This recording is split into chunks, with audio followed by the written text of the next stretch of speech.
Hi chat, welcome to the top 8 of our EU late night here. EU late night number 141.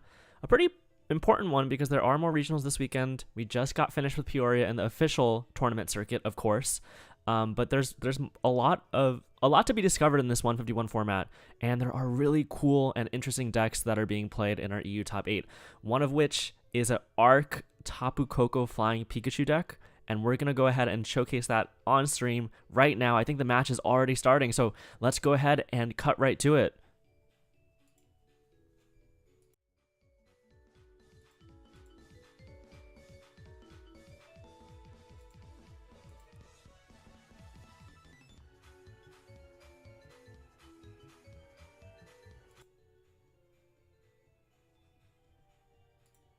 One second, let me go ahead and fix that for you all.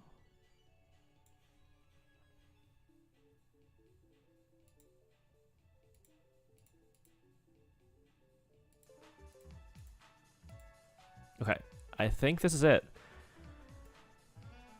Sorry about the technical difficulties, but we are in game and we're featuring our top 8 match between Ice Piggy and Hino. And Ice Piggy is running a Lost Box Charizard deck that we just saw in Peoria do well, getting a top 8 in the Masters Division, versus a deck that pretty much we haven't seen in a long time. Hino running an Arceus Tapu Koko V deck. The Tapu Koko V, probably not really for this matchup. The paralysis doesn't really do anything against low HP Pokemon that get knocked out by the Tapu Koko V Max attack. But we will probably get to see Flying Pikachu V Max come out. Flying Pikachu V Max in combination with that Leafy Camo Poncho might be difficult for the Sablezard deck to deal with. Let's see if they're able to do so, or even if that Flying Pikachu does get set up, because it is only a 1/1. It might be in the prize cards. Sablezard starts off getting a Ditto into the active. That Ditto has its pros and cons. It's a little bit of a contentious card in the Sablezard deck right now. The Ditto with that transformative start ability lets you change it out to any basic Pokemon on the first turn of the game, as long as it's in the active spot. So what that does, it basically allows you to play a 5th copy of Comfey in your deck, which definitely can be a good thing. It's kind of similar to Trekking Shoes, right? Because even if you don't start it, you can search it out, switch into it, transformative start into a Comfey, and it thins out one card of your deck. And we see it getting used already. Now Ice Piggy playing with 59 cards, 1 card less than you normally would if you hadn't used that transformative start. A tough choice right now between VIP Pass and Sableye, though. Grabbing the VIP Pass just to get that board set up a little more. Thankfully, the Sablezard deck does play 3 copies of that Sableye. So 1 Sableye hitting the Lost Zone, not too big of a deal just yet. We'll see if that ends up coming back to bite Ice Piggy later on in the game.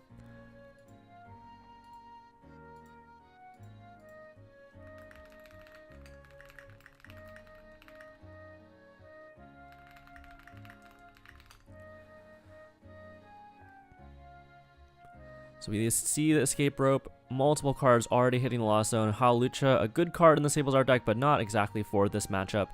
Going to Pokegear into Colress, getting rid of Clara. Not ideal, but you do have 2 copies of that card to work with. So I think you kind of just want to hit into this Arc, get as much value as possible.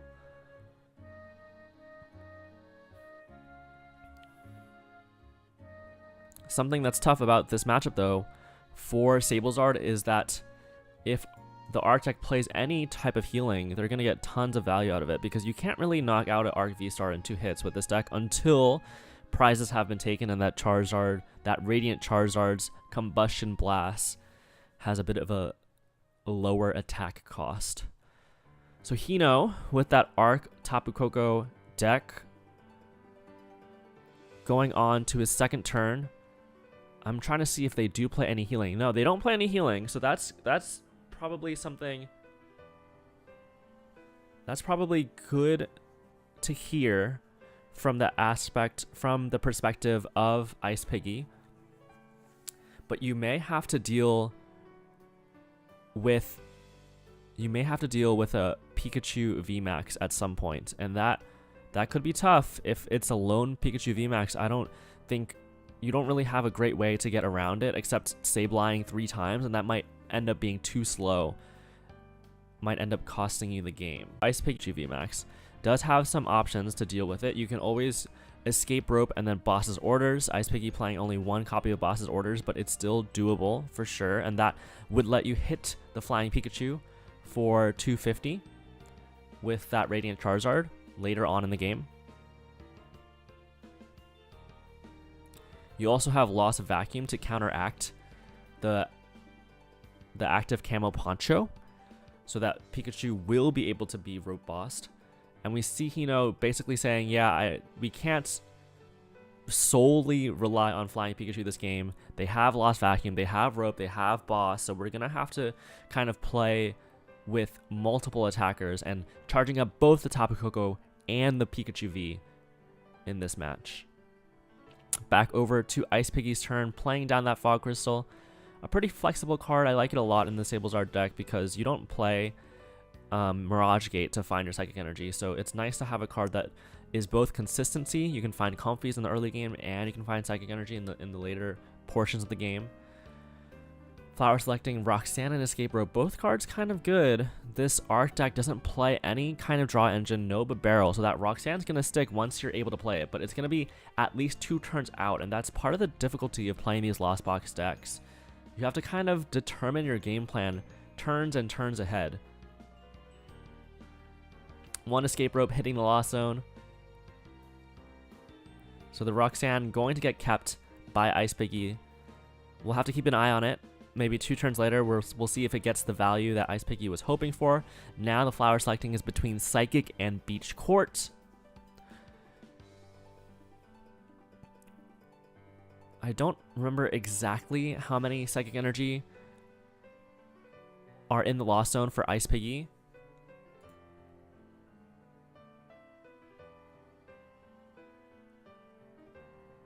Probably, but it looks like at least 1 is. Off of that decision, the Beach Court was taken.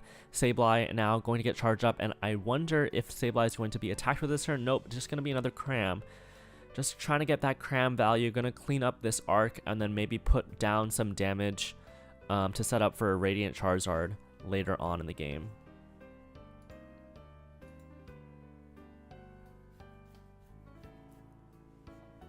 I can't say I've ever seen this matchup before, to be honest. I would think it's pretty close. I think the Arc deck, if they had healing, like for example, if they Starburst for Sharon's Care right now, that would be absolutely massive. But they don't play the Sharon's Care, so we'll see what they end up going with. This Arc deck also plays 1 copy of Ortega, not a card that I've seen been played on stream yet. Not a card that I'm expecting to see in Sacramento, but it is very neat. And I don't think it's really for this matchup, especially because you have those Comfies to get you out of a potential Ortega. Tapu Koko VMAX evolved up. Pokemon League headquarters. Okay, that is huge. I believe the Starbirth was probably for that Pokemon League headquarters. Just trying to make it super difficult for your opponent to play the game, and maybe because of the existence of this card in the deck list for the Arc player, means that maybe Ice Piggy should have held on to that Beach Court. Maybe they should have found a line elsewhere. I don't know if there was anything they could have done. Maybe if there was a way to skip a Flower Selecting, maybe to save onto a Switch card. I'm not sure. But now that first copy of that League headquarters is going to come down. And Hino does play 2 of them, so we could potentially see 1 more. Ice Piggy has a couple outs to it. They do play a couple copies of that Beach Court. They have that Raihan. They could use Raihan to find a Beach Court or a Lost Vacuum here. 3 Beach Court, 2 Vacuum. So as long as they find one of them, looks like 1 Beach Court only in this card. So still plenty of time to find it. Or will they choose to just attach an extra energy to the Sableye? That could work too. Okay, energy coming down to the Comfy, and we're going to see the Cramorant, but the Cramorant can't attack this turn. Do they know that?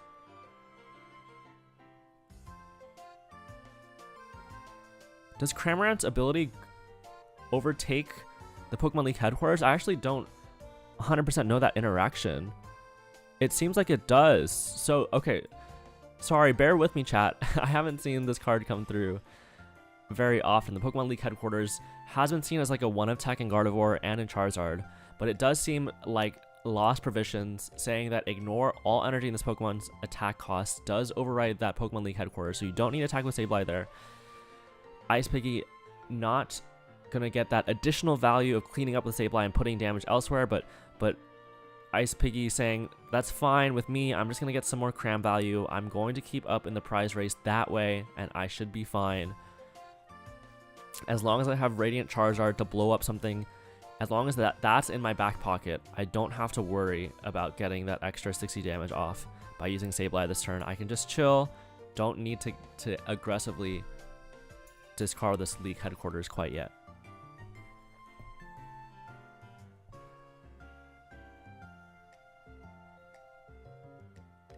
So we see the retreat into the Tapu Koko VMAX. I believe that probably means that Hino doesn't have access to that flying Pikachu VMAX just yet.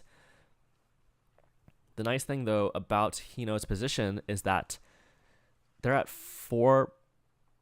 Ice Piggy is at 4 prizes remaining, which means that they do have to knock out 2 more Pokemon no matter what. There's no Bidoof, no Bibarel, no Manaphy, no Dunsparce, no nothing to take 1 extra prize. And that kind of means that Ice Piggy is a little bit short of the damage that they need to close out this game.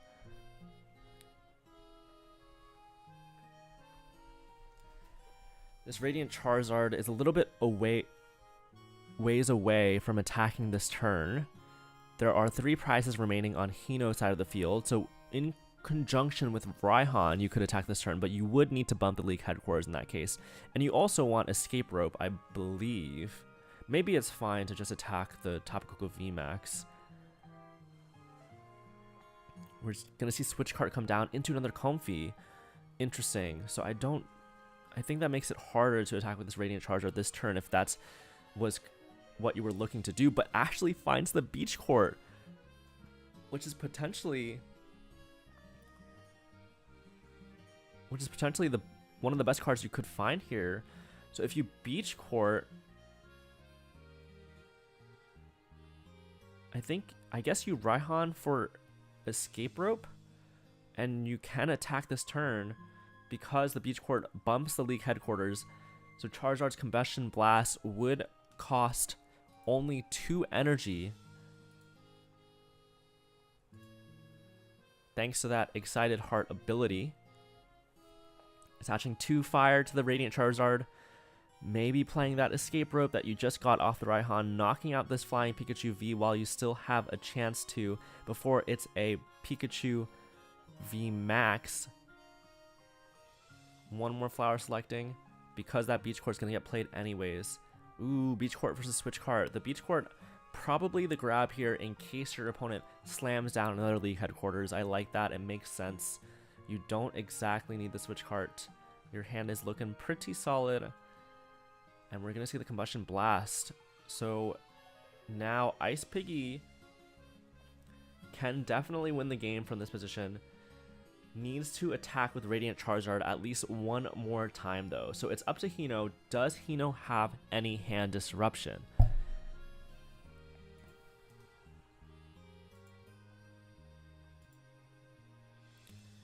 Hino's deck does play 4 copies of Judge and 2 copies of Iono, and has a 7-card hand.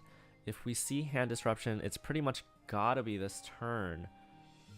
Otherwise, this Super Rod is going to get too much value. Super Rodding this Radiant Charizard back into the deck, chorusing it to probably find it. Hitting for 250 onto this Tapu Koko next turn would pretty much checkmate the game. So hand disruption has got to come out. We do see some thinning.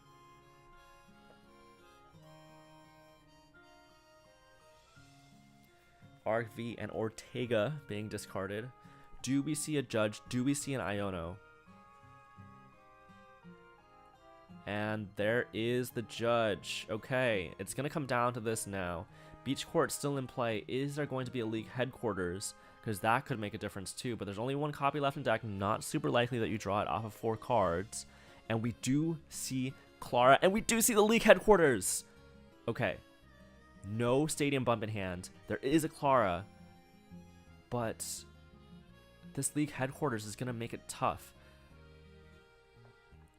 What is the play here for Ice Piggy? Do you just attack with Sableye and try to get that, or do you attack with Cram and do you try to get that Radiant Charizard off next turn?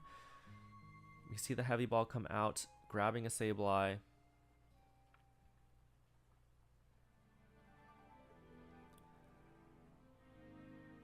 Fog Crystal out. There is, I believe, 1 Vacuum and 1 Beach Court remaining. So if Ice Piggy sees one of those off of this Comfy, off of this Flower Selecting, I think the game will be almost sealed up. They're thinking of playing Chorus though. I would Flower Selecting first in case you see that Stadium Bump, because you do have Clara. I guess, okay, no, never mind. Because you did bring up the Comfy and not the Sableye or the Cram. You can't Clara and retreat and attach at the same time. So there's no way. Oh, we see Echoing Horn. Okay, so Echoing Horn being grabbed. Beach Court also an important grab here. Are we going to try and see an Echoing Horn play here? Because Echoing Horn plus Escape Rope would win the game as well. Oh, there's the boss's orders, so that could potentially be a route. As long as Ice Piggy doesn't get hand disrupted again.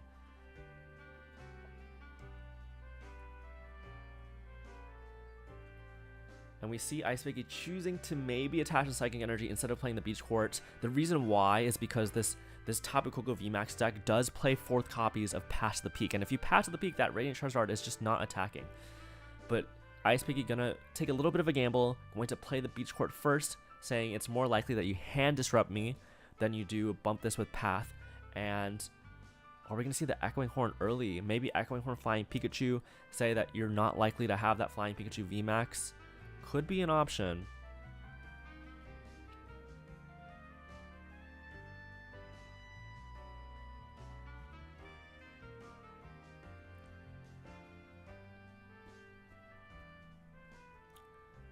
Okay, so we do see that Echoing Horn play, putting this Flying Pikachu V in danger. Actually, no, they're gonna Horn, but they're gonna leave the Flying Pikachu alone, and they're not gonna put it in danger of another Lost Mine. I'm not sure if I'm a big fan of that. You could put 70 on that Flying Pikachu, and then suddenly it's in danger. One more Lost Mine would KO it unless it gets evolved into the Flying Pikachu VMAX. And if you put 70 on it and they do evolve, you could still potentially get the KO with Radiant Charizard. Oh, we see Path to the Peak come down, so this Beach Court is going to get punished. Now Ice Piggy needs to find the Vacuum and the bump to the Path to the Peak under Iono. I think this game has got to be basically over at this point. Okay, we see a Vacuum, but we know Clara's on the bottom of the deck now.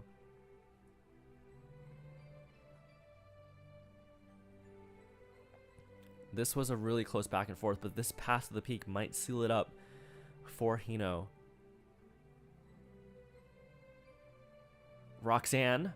So we can Super Rod here, but we can't play the Roxanne and the Super Rod and the Vacuum at the same time.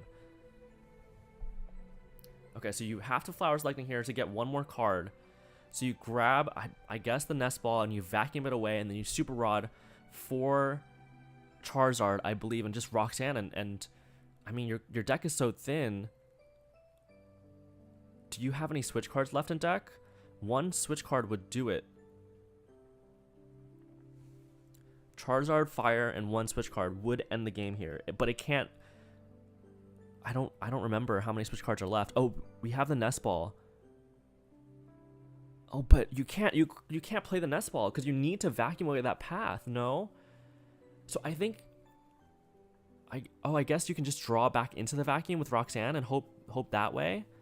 I guess it doesn't really make a difference. And we see Escape Rope and Fire, but no Vacuum. And there's no more switch cards left. Vacuum is in the bottom 3 cards of the deck.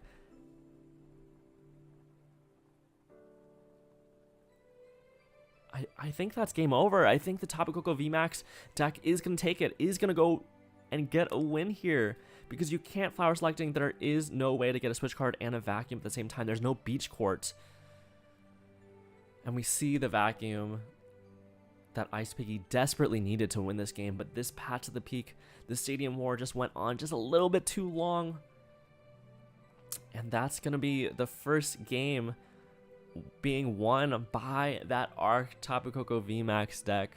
A deck that we have not seen show up, I don't think even once in any of the day 2s in this 151 format yet. Did not show up in Peoria, but maybe, just maybe, it'll show up in Sacramento this time, given Hino's pretty impressive performance. Up 1-0 so far in this best of 3. One more win would take Tapu Koko on to top 4.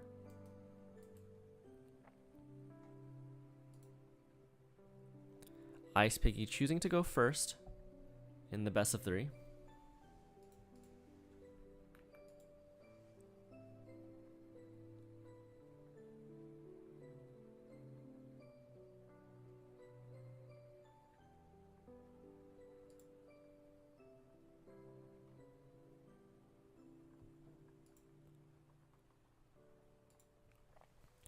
We see both players having a mulligan.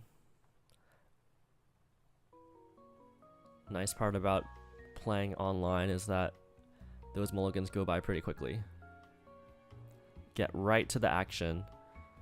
Comfy and VIP pass, can't complain too much about that. Pretty solid start so far. The Articuno, a cool tech for the Tables Art deck, not really relevant in this matchup, I don't think.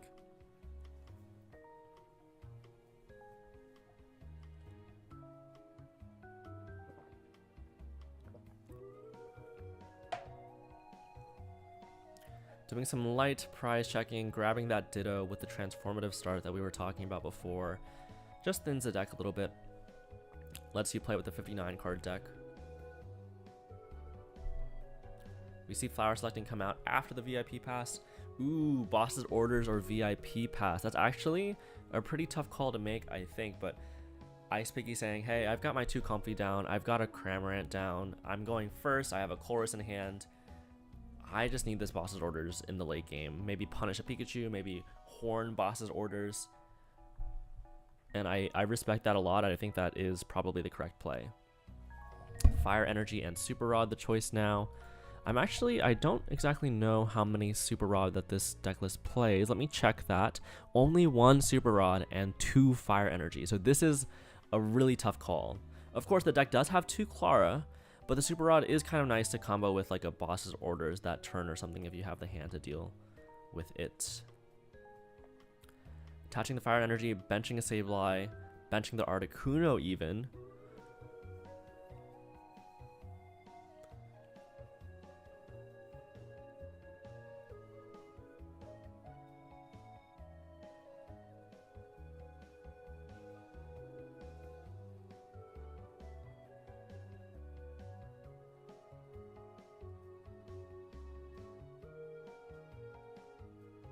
We see Chorus now from the Arc deck, both players playing that Chorus's Experiment. Hino playing only 2 copies though.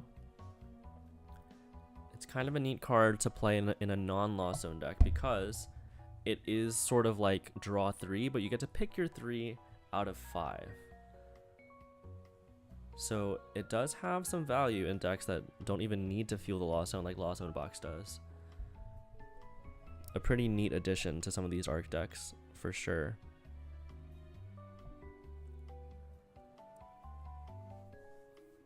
Okay, and we see the attach and pass no additional Pokemon onto that bench of the Arc deck. Now, if this was a Lost Zone Turbo deck, this Arc would be in huge danger of being KO'd by a Dragonite and instantly winning the game for Ice Piggy. However, we are watching Sablezard, so that isn't the case here. That being said though, I think Ice Piggy is going to be pretty comfortable with this position even without winning the game instantly, as long as you hit into this Arc with a Cram, which is already lined up perfectly thanks to that Chorus. you're feeling pretty good. There's no flying Pikachu on the bench that can get evolved up. You could potentially punish a flying Pikachu with a boss's orders if you so choose. Ice Piggy actually choosing to keep that energy onto the Comfey. The deck does play a lot of switching cards. It plays, I believe, 4 rope, 4 cards to switch. So you can kind of burn them a little bit more frequently.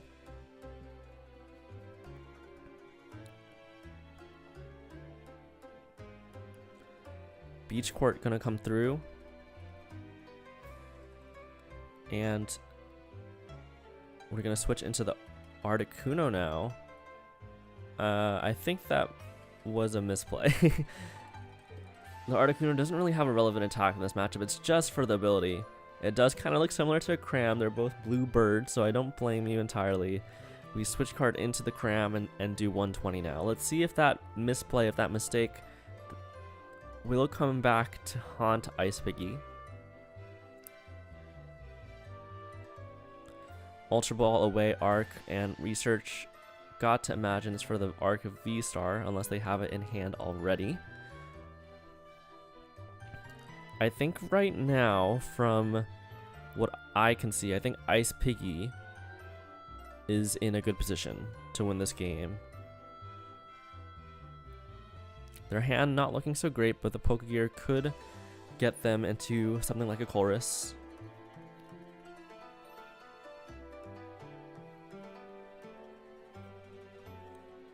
The Charizard definitely has really good value in this matchup. No Lost City or anything like that.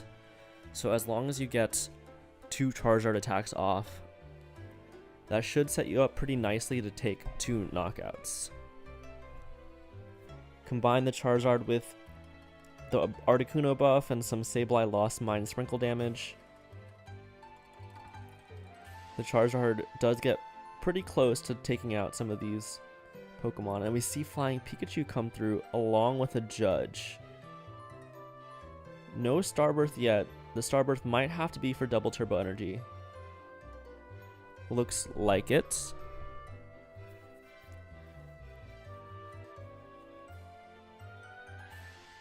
So double Turbo Energy and another card, most likely. Will it be the Flying Pikachu VMAX? Will it be another supporter?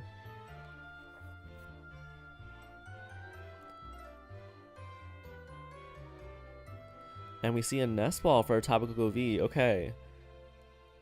So, Hino, again, going with the strategy of having 3 big Pokemon for your opponent to deal with and hoping that they can't take any easy, simple knockouts with that Charizard. You're just trying to make them go through really big, bulky, high HP Pokemon and hoping that that's enough to stop your opponent. Maybe disrupt them with that League Headquarters, disrupt them with Path, disrupt them with Flying Pikachu's Air Max Balloon.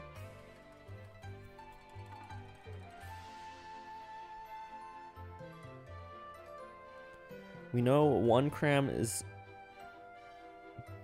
on the bench right now. That may just have to be the attack of choice this turn. It does 120 after all, thanks to that Articuno.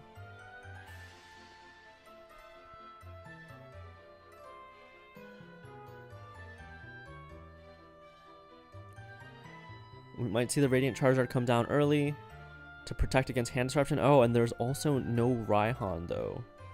No Raihan means that this Charizard is pretty far from attacking. We might even see the Psychic Energy come down onto the Charizard to make it a little bit easier to attack with that Charizard.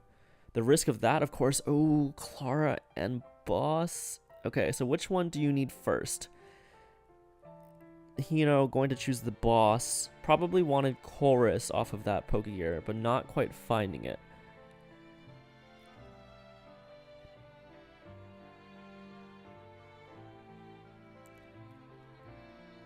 Comfey retreating into another Comfey. Flower selecting.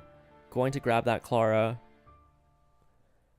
So where does the Psychic Energy come down on? Does it come down on the Sableye? Or does it come down on the Radiant Charizard and kind of threatening that Radiant Charizard, forcing your opponent to find boss to deal with it? You know that there's no Raihan in play, so you want to be able to attack with this Radiant Charizard on turn 3, and without a Raihan in your deck or in your hands, you know that you have to attach early if that's going to be the case. And that's exactly what Ice Piggy does. Attaches to the Radiant Charizard this turn. How does Hino respond? Does Hino have a League Headquarters in hand? Does Hino have a boss and knock out this Radiant Charizard? Do they even want to do that play? They are still safe from the Radiant Charizard. One more knockout is okay. That Excited Heart ability doesn't get too much value just yet.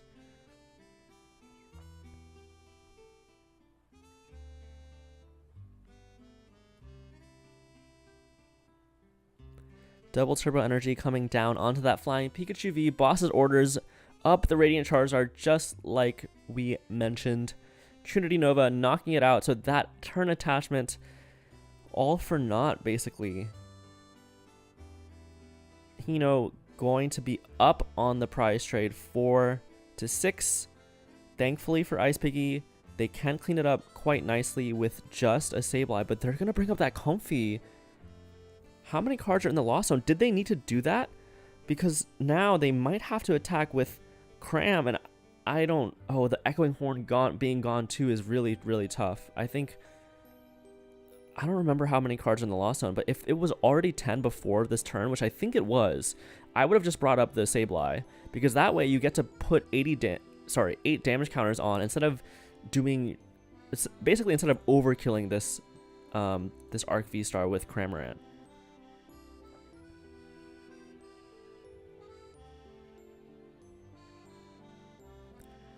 So we do knock out the Arc V-Star, going down to 4 prizes, but with the Horn gone, if Hino finds the evolutions to these Pokemon this turn, that could be just too much HP for Ice Piggy to deal with. Thankfully though, it's been multiple turns now that Hino hasn't evolved these Pokemon. He's had the opportunity to. They're clearly not in his hand. Is there a way to find them? Iono for 4. Not incredibly likely to find them here, but there could be an Ultra Ball. And finds the one copy of Flying Pikachu VMAX. That is huge. So now here, a double rope play or a rope boss play might be what's needed. But you have to spread damage with the Sableye as well. So if they attack with Sableye last turn, which I believe could have been done, I don't remember how many cards are in the Lost Zone, but if they did that, there would be 8 more damage counters to play with this turn. Whereas now Hino's Pokemon are very, very healthy, and those are some big HP numbers to try and crack and try and beat, especially without Raihan, especially because you can't possibly attack with this Radiant Charizard this turn. The Raihan's still sitting in the prize cards, if I'm not mistaken. So you basically have to attack with Sableye this turn, and maybe put 6 damage counters onto this Flying Pikachu maybe. This Max Balloon, really, really annoying. Of course, it doesn't stop Sableye Lost Mine, but it does stop Radiant Charizard from attacking and doing any damage. And I don't know how many escape ropes are left in the deck.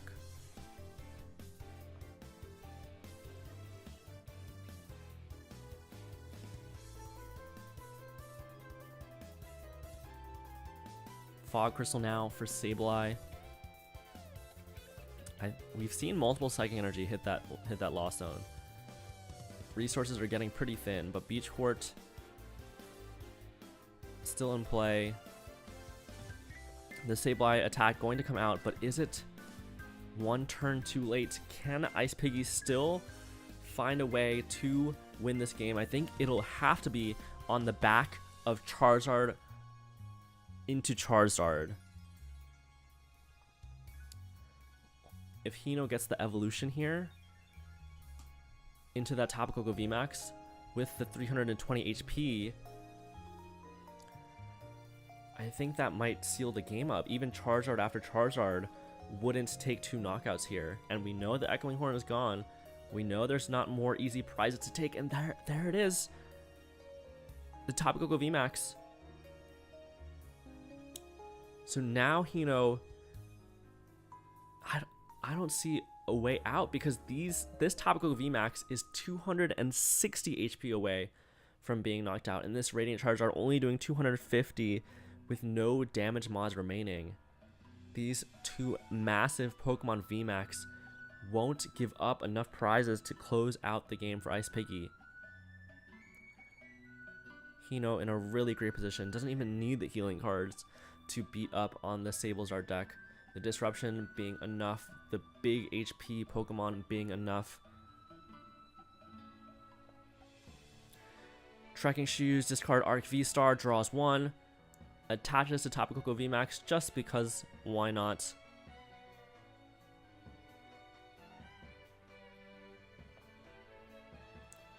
I guess the one route that you might have as Ice Piggy is that I don't know. I don't see it. I don't see a route with this the way the damage was placed. I mean, this Flying Pikachu VMAX doesn't do enough to knock out a Radiant Charizard, but if you attack with a Radiant Charizard, the Tapu Koko does enough. So, and it's not like you play Cape of Toughness or anything like that.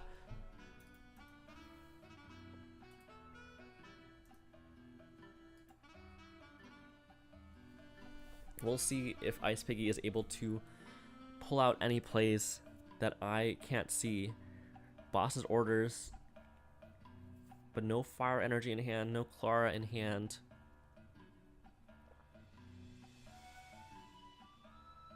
Even in the best case scenario of Radiant Charizard, oh, there is a Fire Energy in hand. That's my mistake.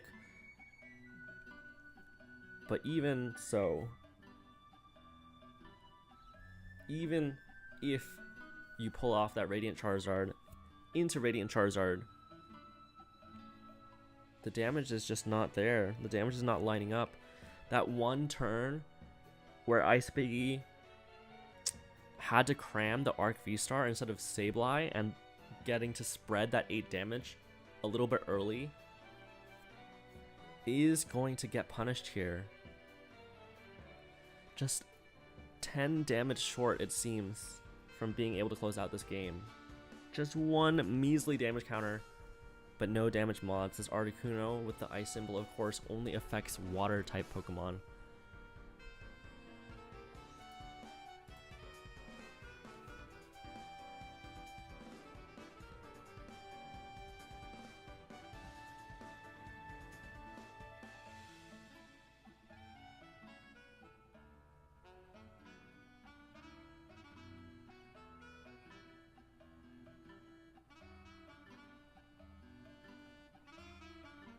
So we see Fire Energy onto the Radiant Charizard. Escape Rope going to hit for 250, leaving this Tapu Koko VMAX with 10 health remaining. And Hino going to go down to 1 prize.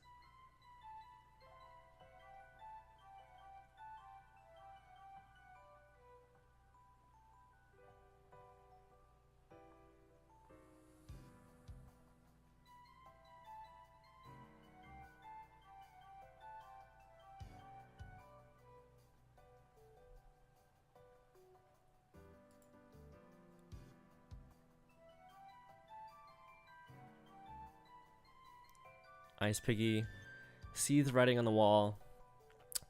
That 10 damage going to hurt.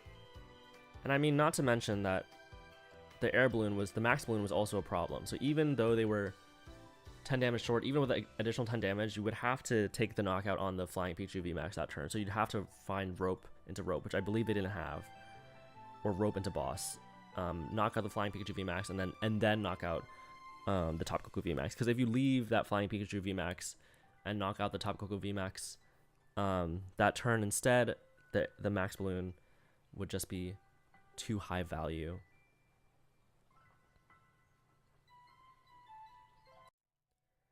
So that's it. We saw an interesting matchup between Sablezard,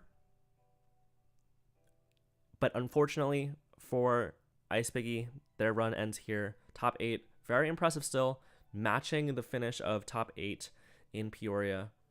Sablezard showing up when people didn't think it would. But what's showing up even more is that Arc Coco deck moving on to top 4. We'll have to catch in on it later to see if it goes the distance, because I definitely was not expecting it to have gone this far as it stands. I believe there is another match being played though still. Let's check in on it. Let me pull that up. Okay, chat, give me just a moment. I'll be right back. Let's see if that match is still going on, and I will update you in just a little bit.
Welcome back, chat, to top 4 of the EU late night.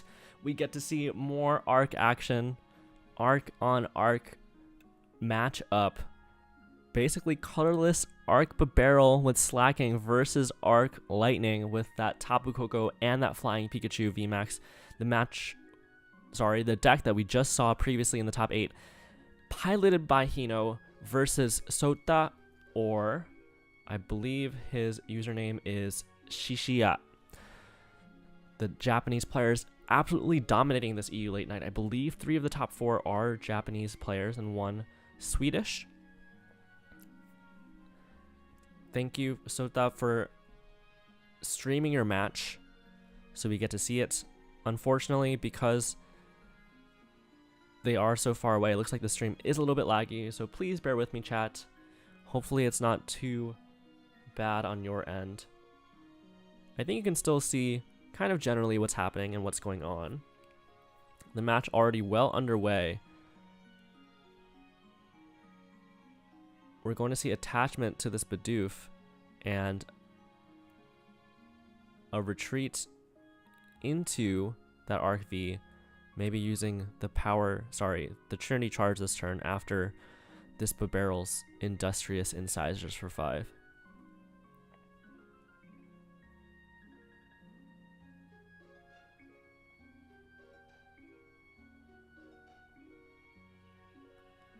We do see waters in the deck, so maybe there might be a Melanie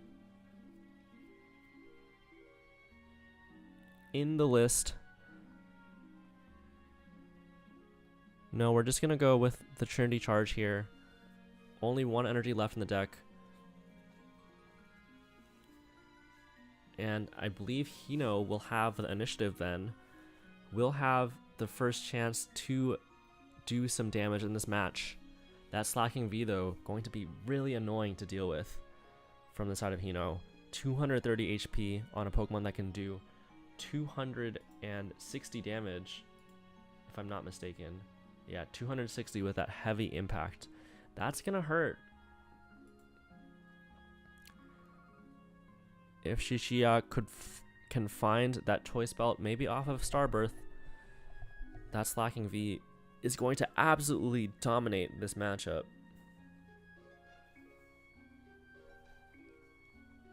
Energy coming down to Tapu Koko V, Arceus V coming up. Probably going to have to Trinity Charge here, and that might spell doom. There is a Patch of the Peak in play, so Starbirth can't be used right now, but the Slacking V can attack. Even though there is no Starbirth potential, this Slacking V can take a knockout here.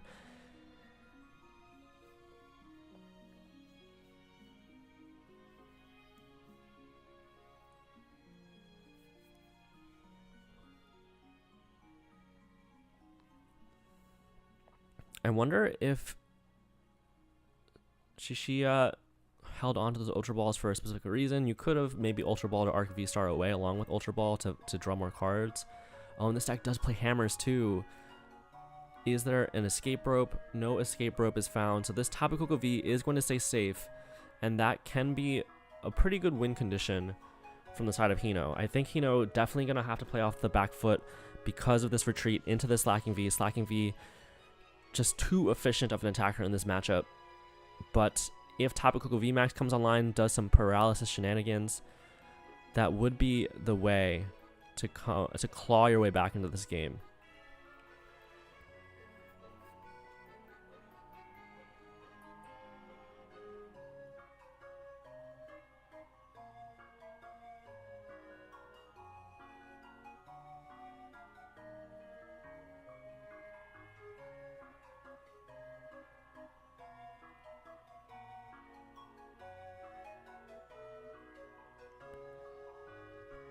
We see the Crushing Hammer tails into the Heavy Impact, knocking out that Arc V. Shishiya in a very strong position. The matchup is probably extremely favored. You have a barrel to work with. You have this Slacking V that can potentially knock out Arc V stars in one hit while not being knocked out itself. does Hino have the Tapu Koko VMAX to respond with? Because if it's not there, it's pretty much over. Ultra Ball, okay. No cards in hand, but there is hope. There is a chance. This Tapu Koko VMAX with that max shock attack doing 180. And if you have more prize cards than your opponent, their active Pokemon is now paralyzed. So this Slacking V, stuck in the active, can't retreat, can't attack next turn unless we find a way to clear up this paralysis with maybe something like a switch or an escape rope. Patch the Peak still in play, so you can't use the Star Birth to find those.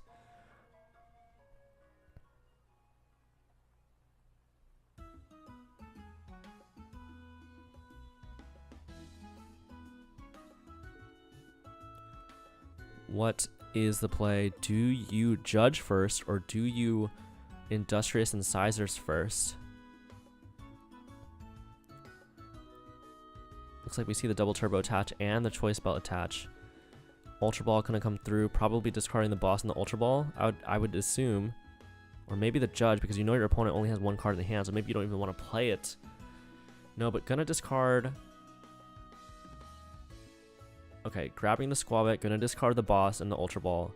Probably gonna see the Industrious Incisors for 4, just to try and find a switch card here. Because if you attack this turn, it's pretty good. Gonna Nest Dash, okay.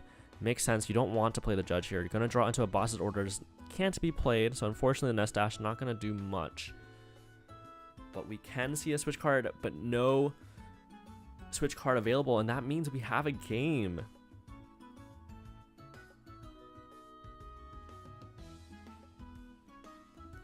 The Slacking V is going to get stuck, is going to get knocked out.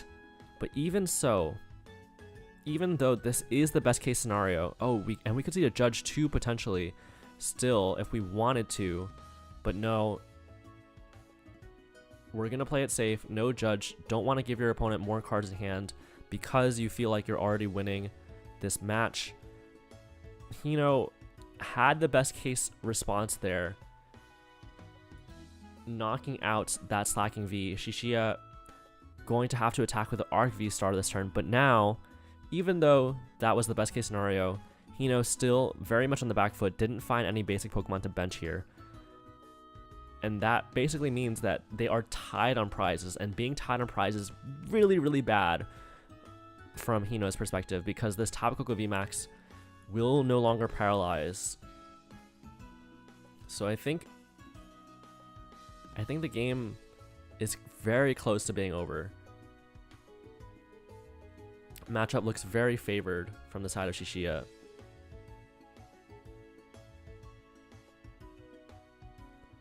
Another Arc V-Star on the bench set up. So even with any intense shenanigans coming from the side of Hino, which I can't picture right now, I don't see any way out. This game is looking locked up, and Hino's going to have to find a way to pull it back from a 0-1 start.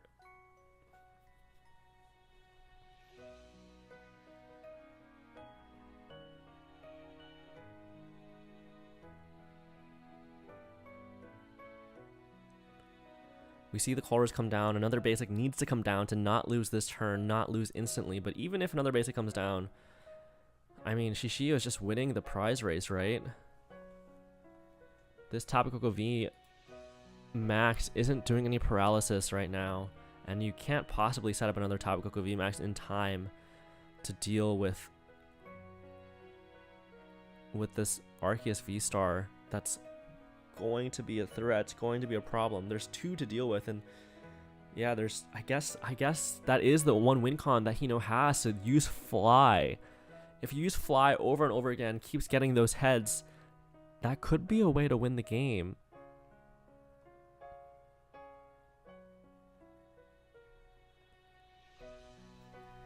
So it's not over just yet. Fly, double turbo energy, and Fly multiple times could be the route here. I think you would have to get at least 2 Flies in a row. Oh, and we see the retreat.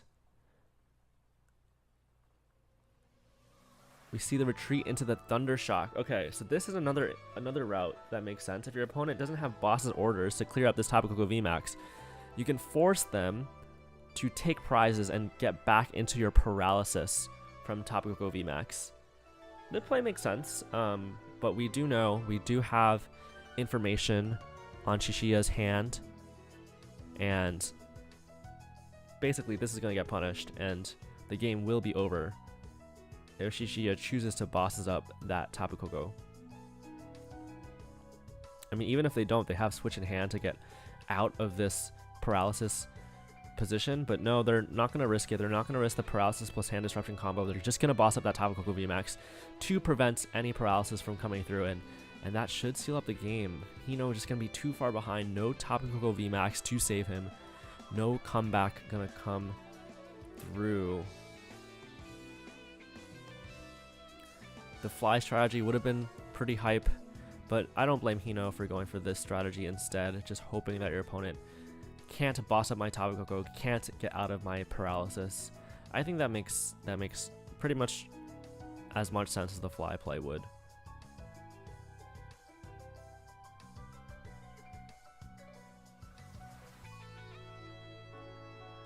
The combination of hammers and slacking, super tough for an arc deck to beat an arc deck with hammers as it is. But add slacking to the mix, man, I think Hino is going to have to pull off a miracle to be able to pull off that reverse sweep and move on to finals.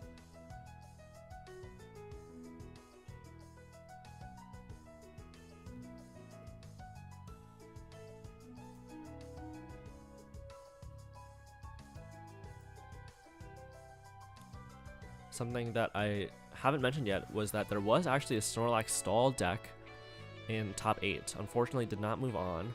The other matchup that we are not watching is a more standard matchup. It's Lost Tina versus Lost Box. Oh, actually, it's Lost Box Charizard EX, so that is an interesting one.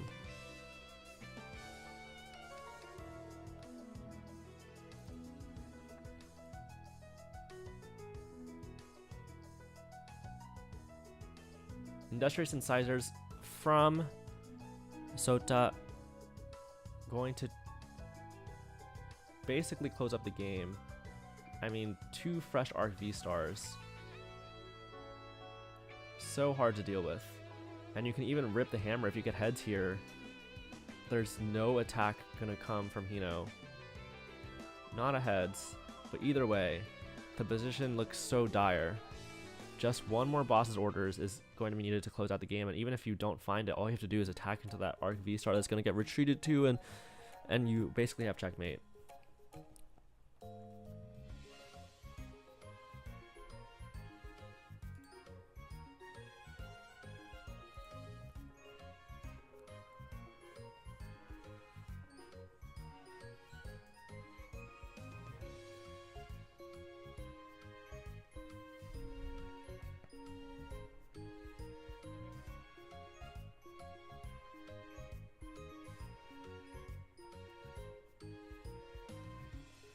We see Trinity Nova onto the Flying Pikachu VMAX 4-10 thanks to that choice belt. No more basic energy left in deck, but not needed. These Arc V-Stars are going to be fully charged up. I guess your one win con from Hino is to maybe boss up a barrel and hope that they have no switch out, but there's got to be a switch out somewhere in the deck. I think there's one water energy in hand and another special energy in the deck, so I don't think that's a win condition either. So they're going to attach the double turbo energy to this Flying Pikachu VMAX and probably just attack.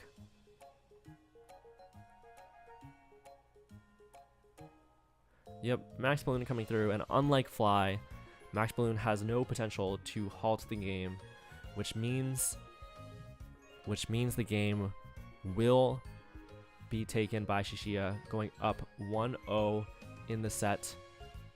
Going to close that one out and move on to the next with a very, very favorable matchup thanks to those crushing hammers.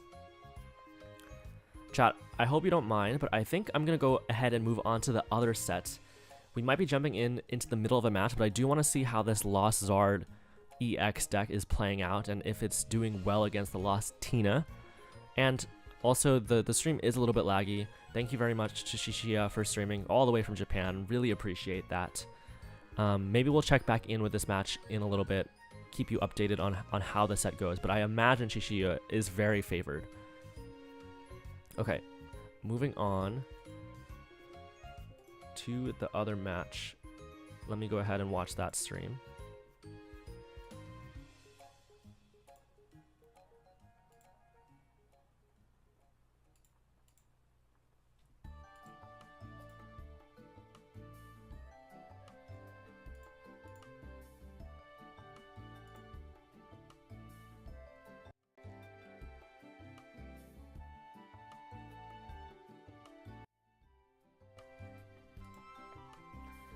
Looks like we are in the middle of the match as we speak. Let me go ahead and check who is winning. It looks like this is game 1, actually, potentially.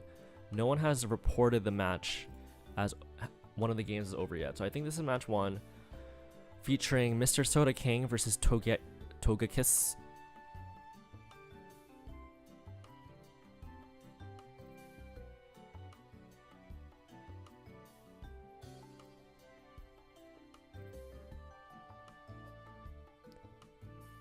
Togekiss with the knockout onto Comfy, playing that lost Zard EX deck, but maybe choosing not to even use the Zard EXs in this matchup. The Tina V-Star, of course, a very efficient way to eliminate those Zard EXs, or maybe it'll come online later on in the game when they can knock out a Tina V-Star and whatnot. You'll bench a Charmander and try to get value that way. That could be the case as well.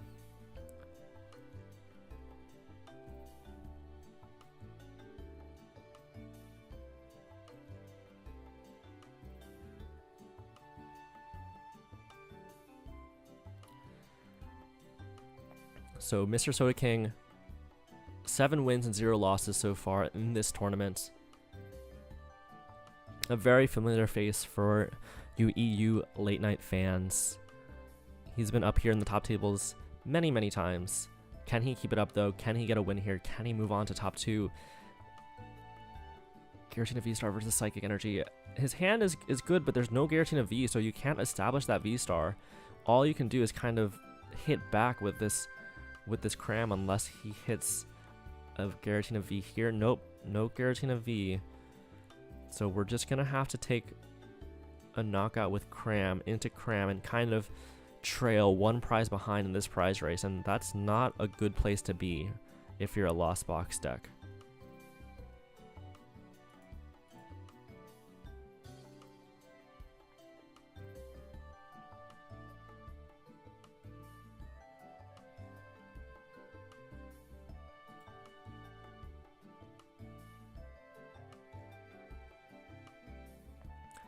I'm actually interested to know if what the Japanese name for Togekiss is, if it's actually Togekiss or if that's just the nickname of this player. Either way though, our Lost Zard EX player going to be up a prize, going to take the lead. If they can attack with Sableye this turn, they will basically cement the lead and snowball it into a very commanding position. If they attack with Cram this turn, still up, but not unlosably so.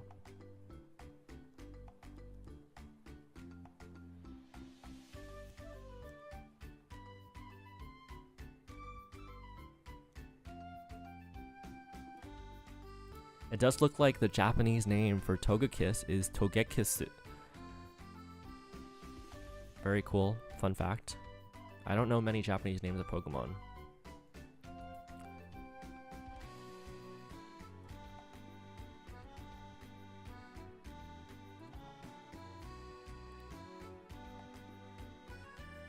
We see some more flowers likely to come through. I don't know exactly how many cards in the Lost Zone Togekiss had in their Lost Zone. I think we just saw it, but I just missed it barely. So I don't know if we're going to get the Sableye attack this turn or not. The deck does play 2 Sableye and 2 Psychic Energy and 2 Mirage Gates, so I would say it's a little bit unlikely. They play 1 Vacuum. A little bit unlikely that they'll be able to Sableye this turn, but it's possible. Ooh, and we do see the Sableye come out, so they are going to go for it. And the Mirage Gate. Do they have a Vacuum in hand? Because I believe last turn they were probably at 4, but maybe they were at 5. Maybe they were able to get to 5 last turn, and then Colress plus 3 more would be 10.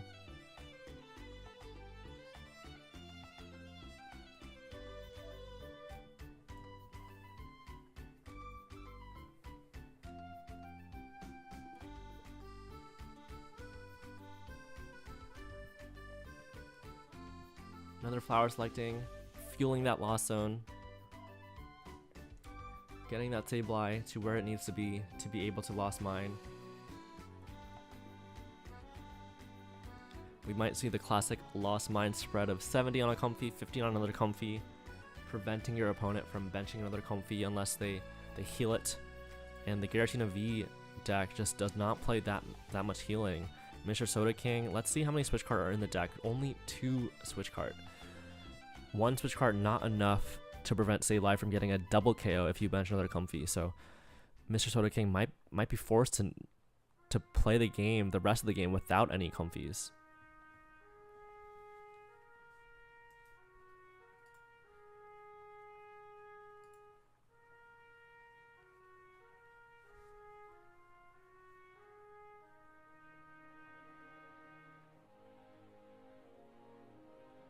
Second Mirage Gate coming through. That is the last one. And oh, interestingly enough, Mr. Soda King didn't play the Manaphy down. Doesn't even have it in deck, I don't think. No, choosing to play a Ditto instead of the Manaphy.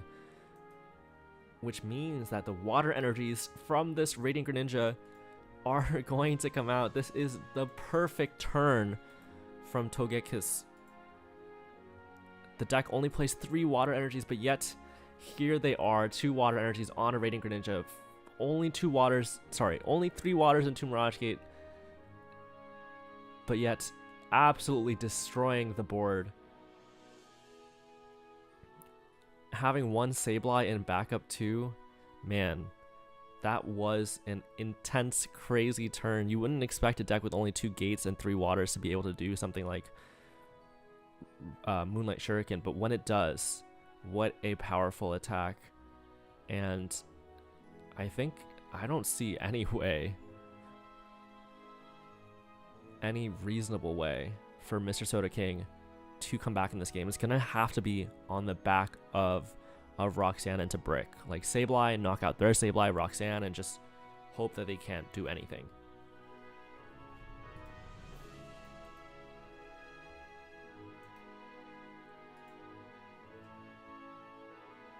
Looks like Mr. Soda King does play 2 Roxanne, but not going to have them in hand this turn. Going to have to play the cores instead to set up these Giratina Vs. The ones that have been eluding him all this time. Here they are. They have finally showed up. Thankfully, there is an escape rope in hand.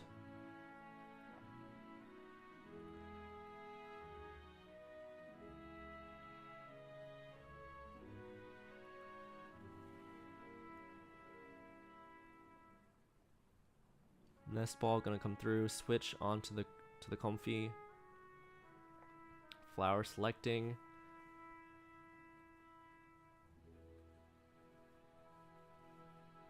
Grabbing boss's orders, but no Roxanne this turn. Means that Togekiss gets to keep all the cards, all 10 cards in hand, and I have to imagine that even if you knock out their Sableye, they're just gonna find another one.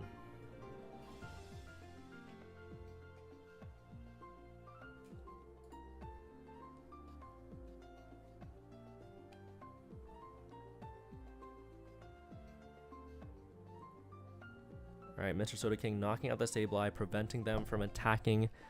Hopefully, Togekiss plays 3 Super Rod though.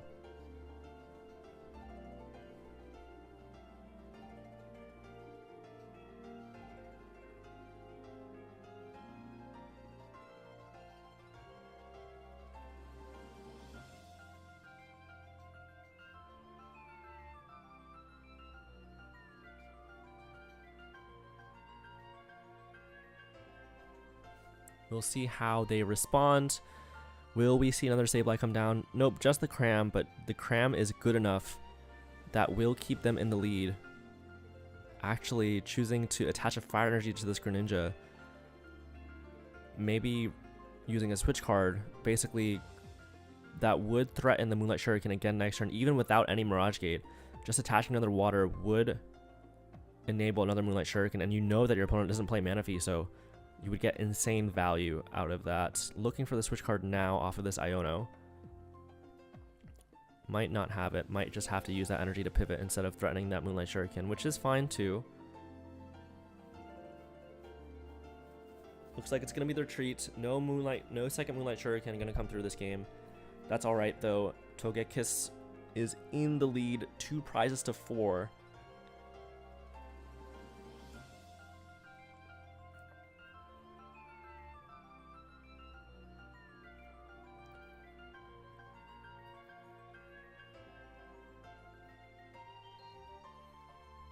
How does Mr. Sodaking respond?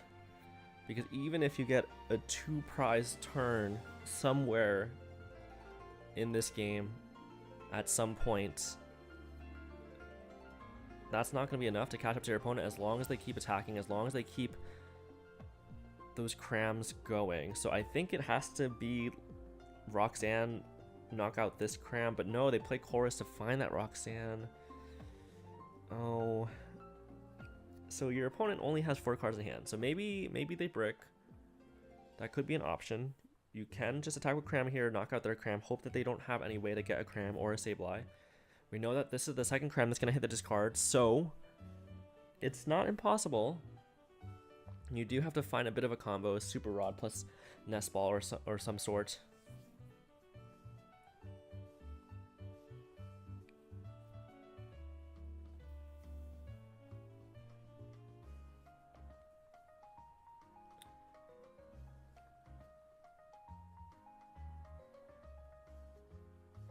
Cram knocking out Cram.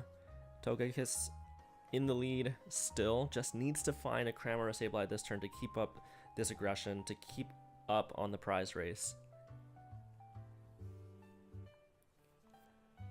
We haven't seen the Charizard come out yet. That could happen as well. It would be cool to see a Charmander hit the bench here. They do play 2 Charmander and 2 Charizard EX.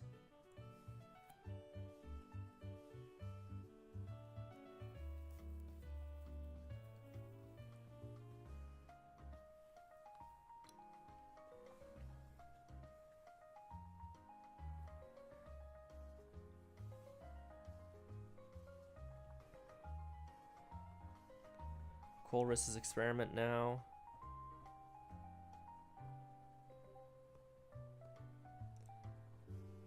Hitting the Colress off of that 4-card hand and the Comfy is a good sign from the perspective of Togekiss.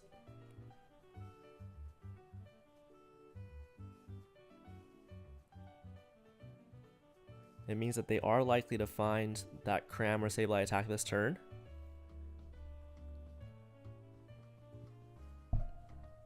And there is the Cram. Oh, sorry, I did not see chat for a while. I don't know how long this message has been here, but is this top 4? Yes, this is top 4. We have 2 top 4 matches going on at the moment.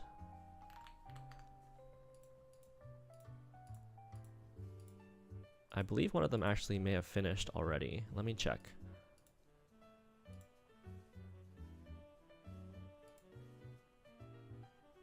Oh, actually, looks like they're on to game 3. Hino versus Shishia. So that one, bit of a banger. 1 and 1 each. Hino trying to pull off that reverse sweep. In the meantime, though, let's direct our attention back to this game. Togekiss with the Cram response down to 1 prize. Their opponent being down at 3 prizes. It's now or never. This Roxanne has got to stick. Has got to leave your opponent with basically nothing. So you put down the Sableye, you attach Psychic Energy, you Roxanne them, you knock out this Cram, and just hope Just hope and pray that they can't do anything.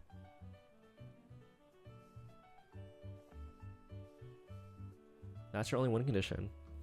I mean, ideally, yes, you would like to do 70, or you would like to clean up this mana fee somehow and take 2 prizes. But if you take 2 prizes with leaving this cram on board, that means your opponent wins. So you have to knock out the cram, and you have to Roxanne them. You have to hope that they can't get any revenge knockout, and then you can clean up the mana fee along with the comfy to win the game. That is your only win con. Let's see if they can pull it off.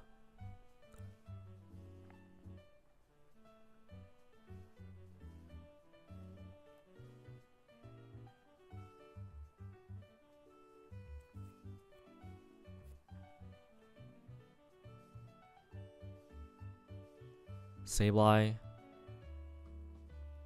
hitting the bench. Mr. Togekiss thinking about it really hard. They're a good player though. They've been in this position many times. I have to assume that they know what their win condition is here.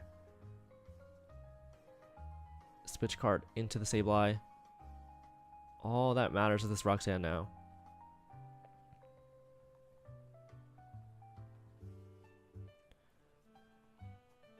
Lost Mine going to knock out this cram and probably put 10 on that mana fee.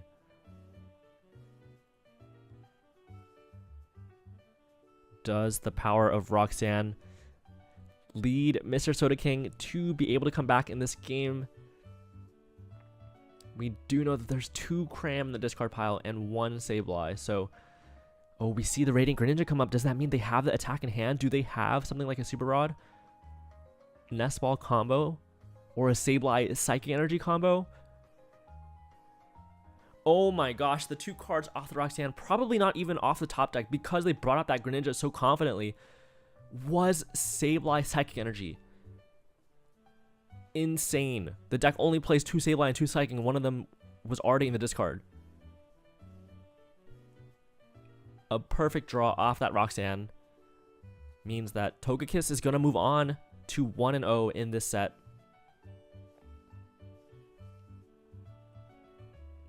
Not even playing the Charmanders or Charizards down, just being a Lost Box deck is enough to beat your fellow Lost Box deck, your fellow Lost Tina deck.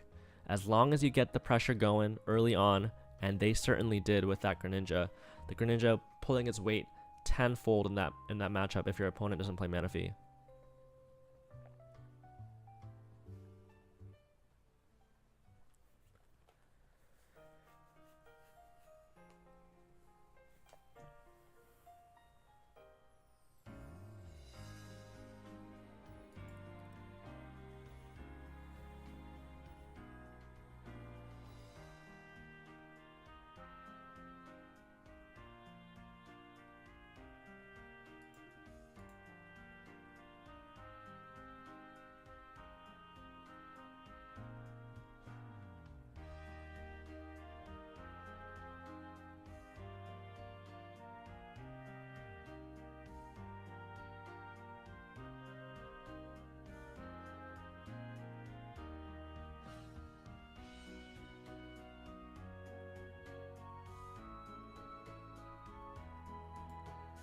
Alright, new game. Sableye down. Not the best starter for this Lost Tina deck.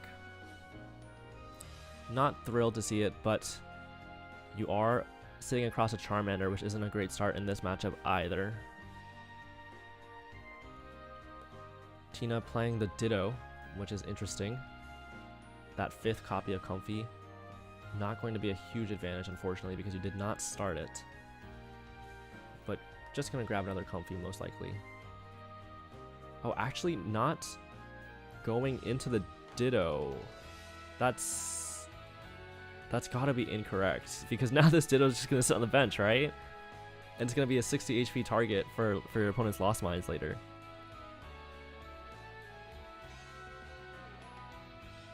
It's not in the active spot, so you can't use that transformative start ability, so this Ditto is just going to sit there for the rest of the game. No. Okay, we do have one out. We can conceal cards. Maybe hit a switch card here. No switch card. Okay. No Tina V gonna come down either, I don't think. Which is Okay, we see another Comfy grabbed, maybe a Cram grabbed. Thinking about it, thinking about Cram versus Giratina V. Drops the Cram. No Manaphy in the deck at all. Ditto just sitting there waiting to be Greninja food at some point in the game.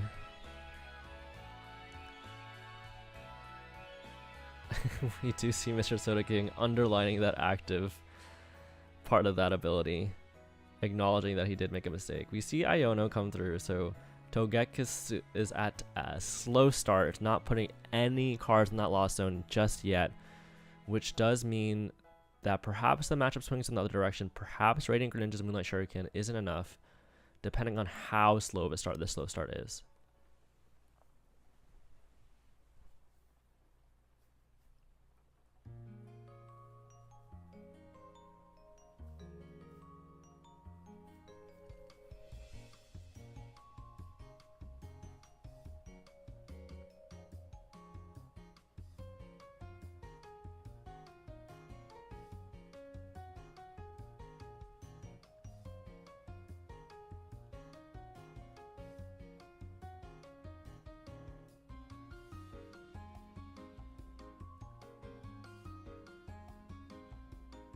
Comfy comes down, switch card into Comfy, flower selecting, probably looking for a VIP pass. That's probably the ideal. Can't play Chorus anymore because Iono was already used. Not the ideal supporter turn 1, but sometimes Iono can save you from a really tough spot in the early game. And that's maybe what we saw here. Water, retreat into another Comfy. There's almost definitely not going to be a Crown attack this turn.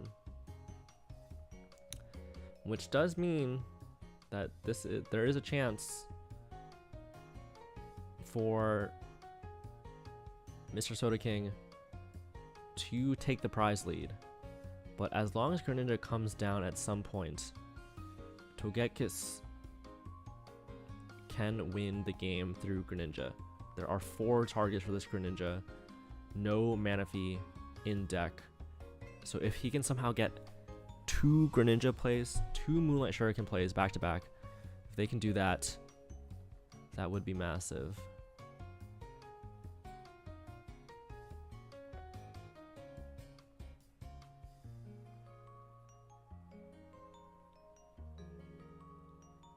Shoes hitting the chorus, great find. Both players choosing not to go use their secondary attackers, that Giratina V-Star and the Charizard EX basically not being played at all in this match, and they're just choosing to play a Lost Box Mirror, it seems. However, since one doesn't play Manaphy, I have to imagine that one is very favored. We'll see though. Our Lost Box Charizard EX player isn't off to a great start.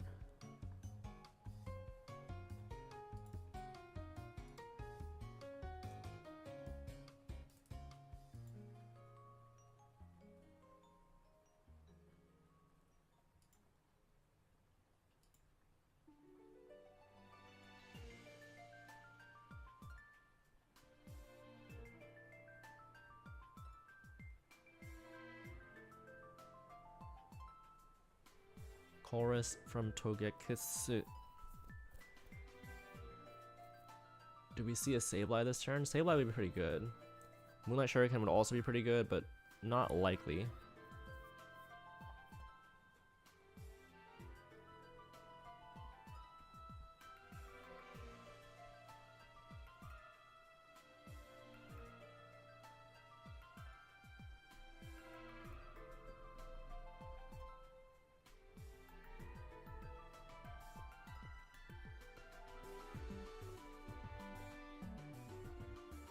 Jet Energy coming down on that Comfy.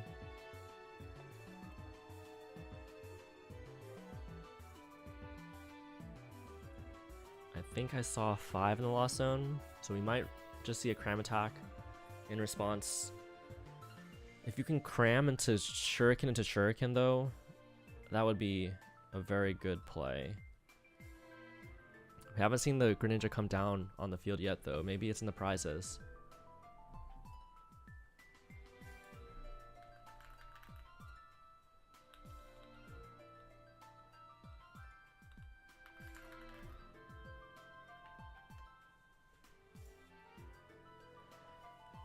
Cram on Cram. Spit innocently, doing the perfect amount of damage to knock out a Cram.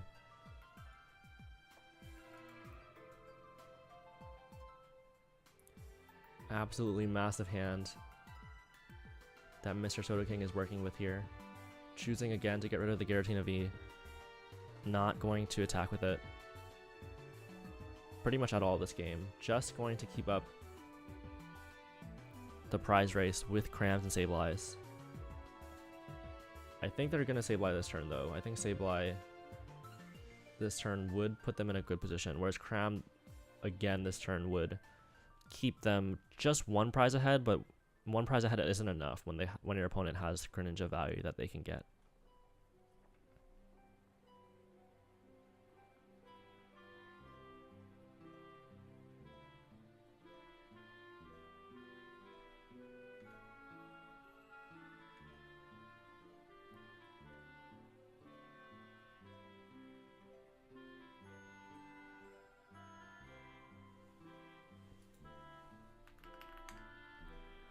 So we see a switch card into Comfey, into grabbing switch. So many cards, so many resources to work with. I guess something that I haven't talked about really is that this Giratina V-Star deck does play the Trekking Shoes, which is kind of cool. Turbo Giratina, as if you will, along with that Ditto. Maybe making the deck a little bit more consistent. Kind of like that idea.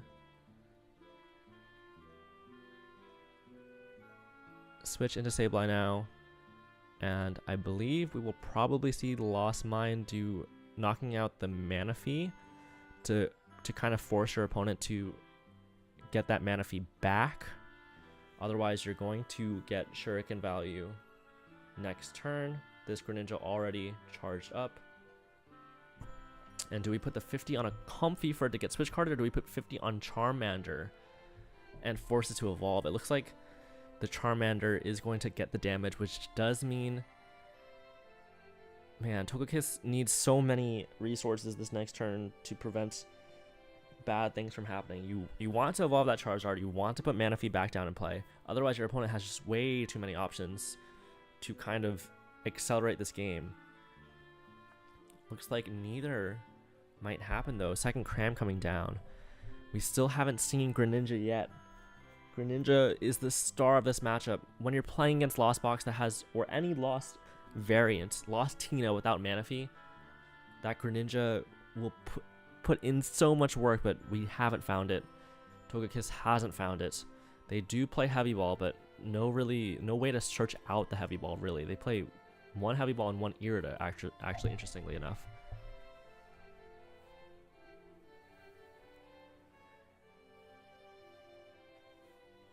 The second of two Ionos are going to come down. And there might not be a Manaphy. And your opponent, even though they have way less resources to work with than before, Mr. Sodaking draws right into that water energy. Heavy Ball going to come through, probably for that Greninja that we've been looking for all game. But Greninja is not a Manaphy.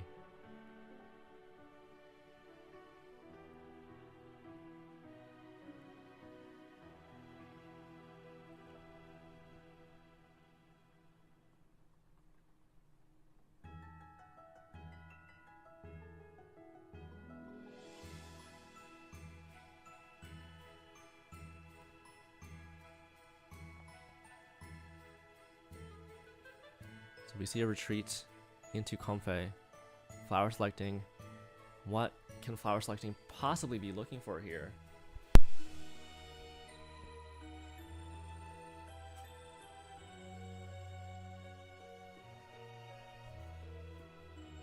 Switch cart back into Cram.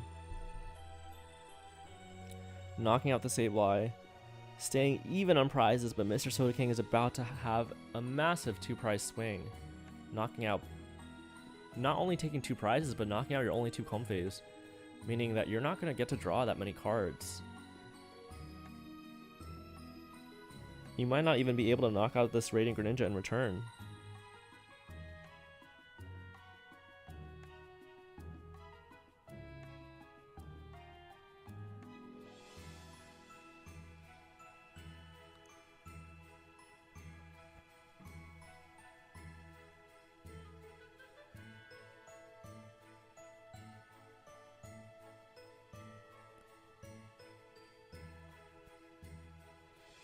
Moonlight Shuriken knocking out 2 Comfeys now, putting Mr. Soda King way up on prizes, and kind of cementing his position. I mean, Togekiss has already used both of their Ionos,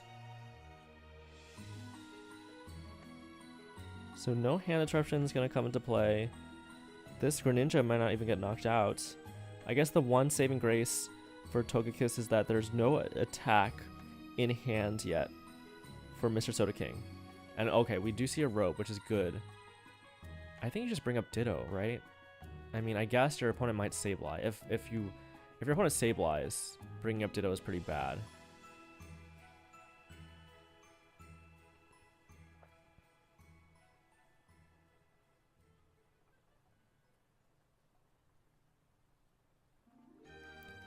So we see another Flower selecting into a Colress. There might be a Sableye this turn. So Sableye this turn, followed by Mr. Soda King whiffing any attack next turn, could spell a victory for Togekiss. There is this Charmander though, very damaged on the bench. If Mr. Soda King can ever find that Sableye again, and they're pretty close to it, just needs like a Nest Ball or something, that Charmander is going to get eaten up as long as it doesn't evolve first. Pretty close match, actually, all things considered.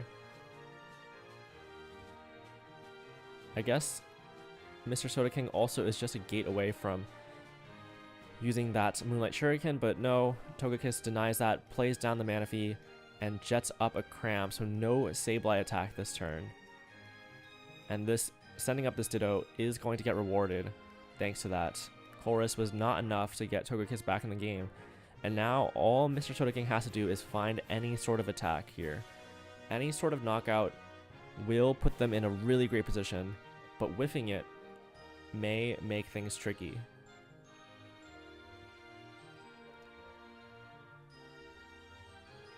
Looks like 2 Gate are in the discard. Maybe Super Rod the Sableye first to try and Flower selecting into it because you already have Psychic in hand. That makes a lot of sense to me. Maybe you want to put back Water though in case you hit Gate, because then if you hit Gate, you could Gate and then Moonlight Shuriken, like potentially boss Moonlight Shuriken, knock out a Comfey. Oh, we see 2 Sableye off the Flower selecting. Exactly what you need, because this Charmander already has damage on it, and that's going to close out the game.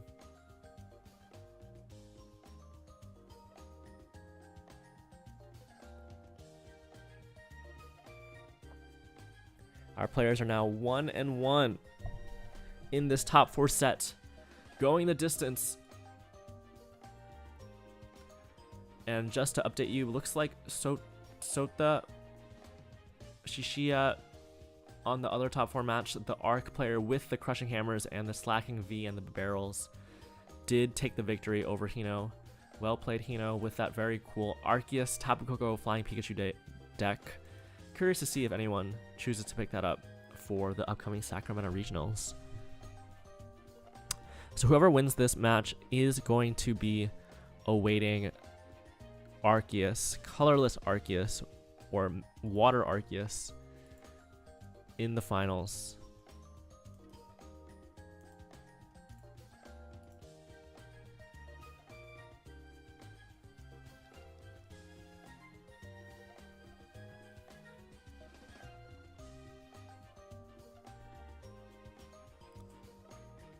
So with Togekiss losing that last match, let's see what they choose to go. It looks like they're going to go first.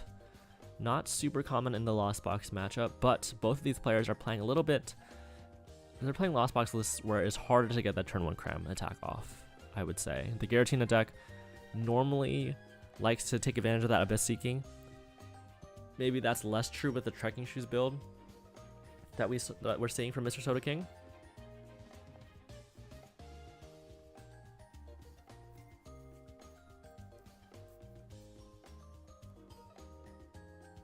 Charmander start again, not the best.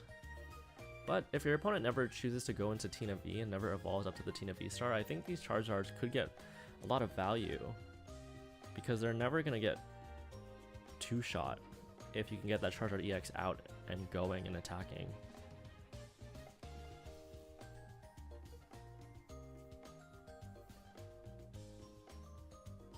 Ultra Ball away, Sableye, and Boss's Orders. Don't really need the Boss's Orders in this matchup, especially if your opponent is choosing to not bench their Giratina Vs. Do we see Greninja come out? Do we see Comfey come out?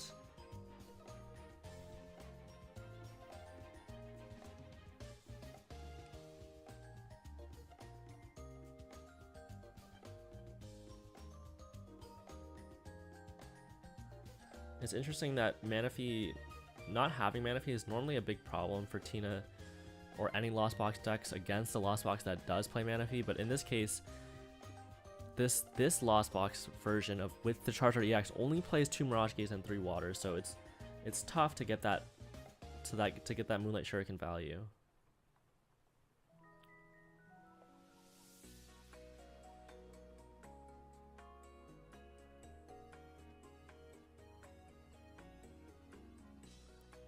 And we see the Flower selecting into Pass here. Can this Comfey get knocked out by a Cram? Where is the Colress? If there is one, if Colress comes through, could be a big problem. Having your lone Comfey getting knocked out, no VIP passes turn 1. Will it happen? Will this Ditto grab a Comfey and grab a Colress? That's basically the best way you can get a Cram attack here. Flower selecting. Do we see it? Gear, Colress. Is it either? There's the Colress!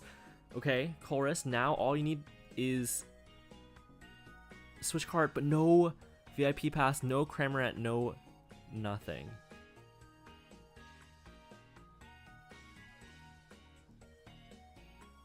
Unfortunate. So you will get to Abyss Seeking if you so choose, and I think it would be pretty smart to Abyss Seeking in this situation. But you don't get to punish this lone Comfey. Cram here would have just destroyed Togekiss's board state.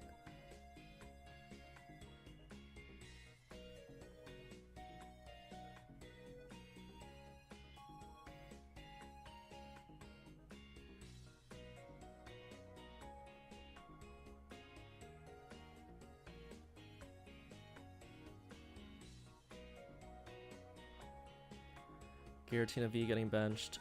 Switch card into Giratina V. Attaching, using that Abyss Seeking. Like I mentioned before. Good way to feel that loss zone, get a couple more cards. Double Colress. That's kind of an easy decision to make. 3 Colress in hand now. Okay, actually gonna take Trekking Shoes. I don't know about that. I think you probably want as many Colress as possible.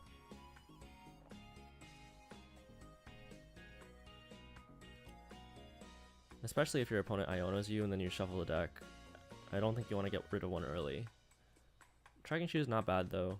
It does give you dig immediately rather than grabbing a 3rd Colress for later. So you're kind of playing a little bit more of an aggressive game plan that way. So I think a Cram that turn would have sealed the game up pretty much, but Togekiss lives on. This Comfey is going to get another turn of value. And we might see a Cram attack come through from Togekiss instead, because this Colress means that they are now at 3 in the Lost Zone. Another Flower selecting would put them at 4. Perfect numbers for those Lost Provisions on that Cramorant to attack for 0 energy.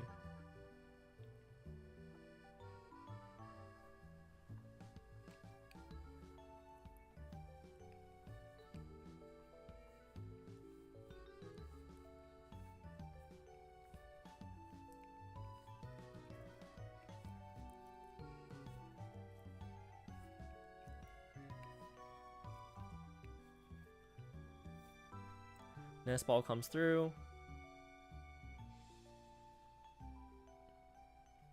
Second Comfy comes down. I think that means that the Cram attack is already guaranteed based off Togekiss's hand, because I don't think you would grab Comfy if it wasn't. I think you would just grab Cram. And there are 2 Cram in the list, so it's not likely that both of them are prized. But it could be. I see Fire Energy attached to Charmander and a pass. Maybe both Cram were prized. It is still anyone's game. Initiative back over to Mr. Soda King.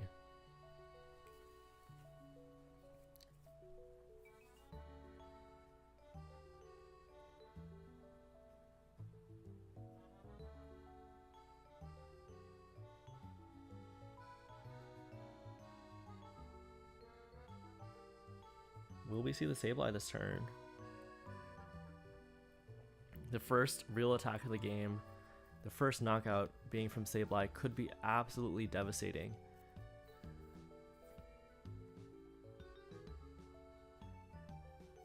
We do know that there also isn't any Manaphy in play from both players though. So it's kind of curious that this Mirage is coming down now. Maybe they really don't want to see the energy off of Flower Selecting.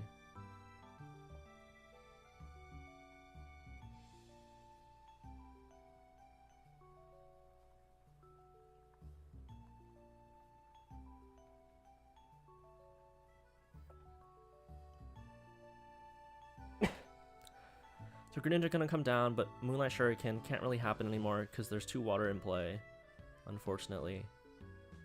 Would have been nice though to punish this no Manaphy start from Togekiss.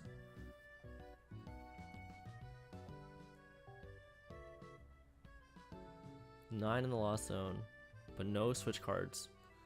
So might just have to attack with Cram here.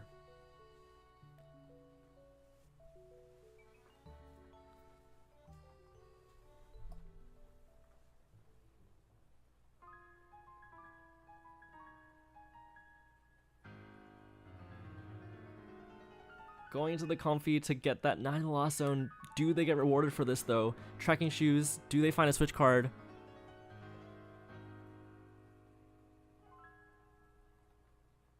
No switch card. They risked it all. They could have just retreated into a Cramorant to take the prize lead, but no, they risked it all. And we're still at 6 prizes. Both players kind of on a slow start, kind of twiddling their thumbs, not being able to find the cards that they need to pull out the plays that they want. No Greninja action, no Sableye action, Cramorant not coming down, and both players still at 6 prizes. It's still anyone's game, really.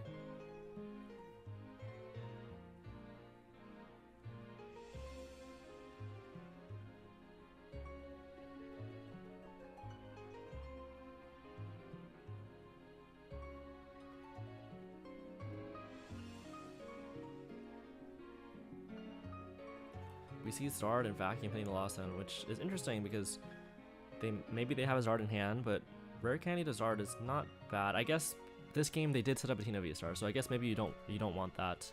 Whereas previous games, it was much better because they had no Tina to deal with a Zard. And we see Heavy Ball come through. There might be a double Cram in here because they didn't grab Cram last turn.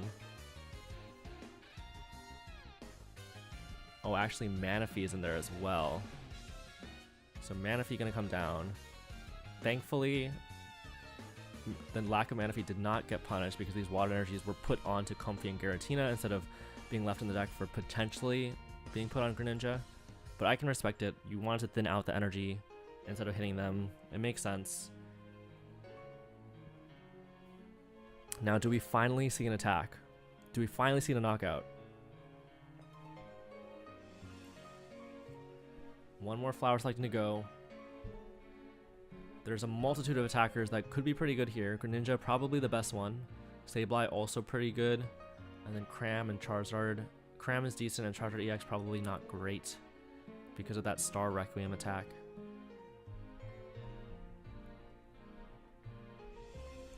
Third Comfy coming down. Switch card into it. Will we see a Sableye attack this turn? Will we see a Greninja attack this turn? That is the key.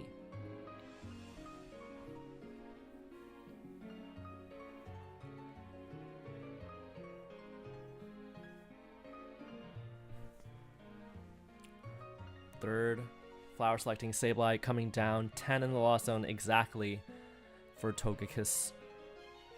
All they need is an energy or a Mirage Gate plus away to switch out the active Beach Court. Retreating into the Sableye, probably has the Psychic card in hand. They do. Okay, the first attack of the game that gets a knockout is going to be this Sableye. What do they choose to knock out here?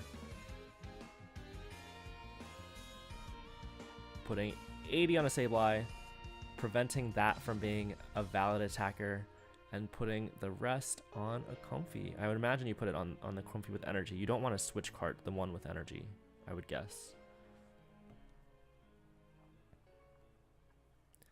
So doing a little bit of disrupting.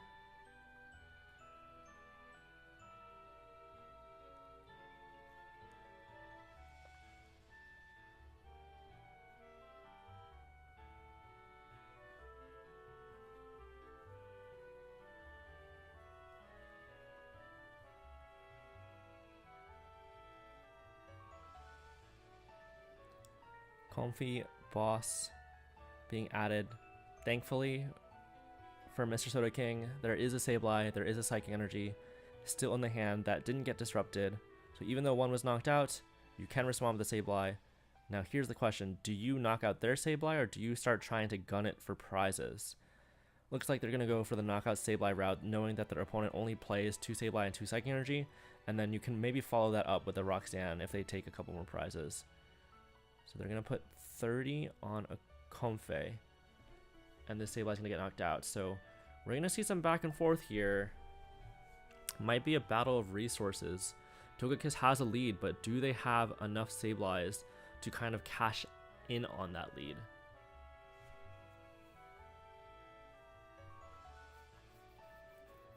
Both energy already in the discard. Both Psychic Energy, that is.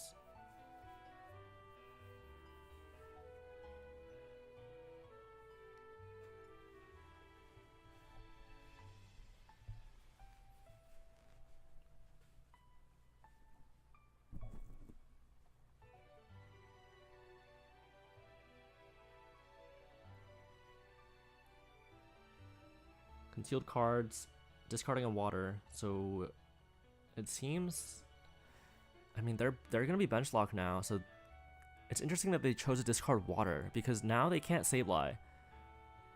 So their hand must be really bad. I mean, if you Moonlight Shuriken here, that's pretty good. You can knock out Sableye and the Comfy. Okay, so there's a Super Rod. So maybe they're gonna go for the Moonlight Shuriken, and that would put them in a good position. Moonlight Shuriken, knock out the Sableye, knock out the Comfy with no damage on it. Mirage Gate coming through, maybe they have another water in hand already. So that's why they chose to conceal cards a water away, so they can put it back in their deck.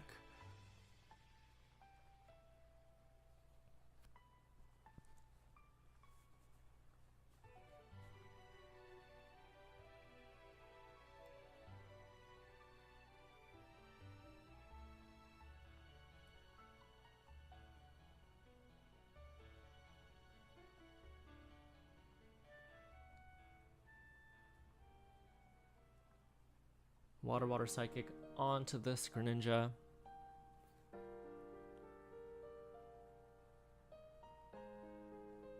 And we're going to get that Moonlight Shuriken value, and Togekiss is going to be up 2 prizes. The lack of Mana Fee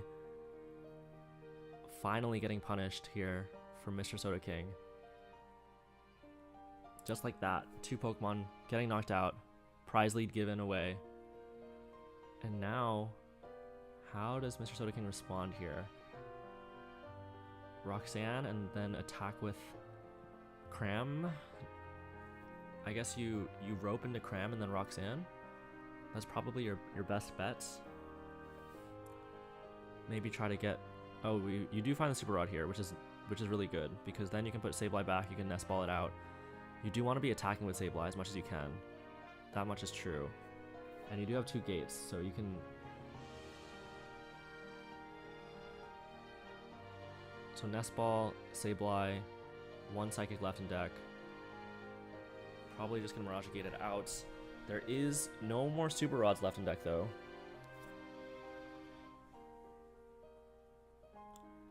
Flower selecting, Sableye and Roxanne. I don't know what's in the prizes and what's in the lost zone. They're gonna take the Sableye. I guess they're playing for grabbing a Super Rod off the prizes. They do need the energy for that Sableye eventually.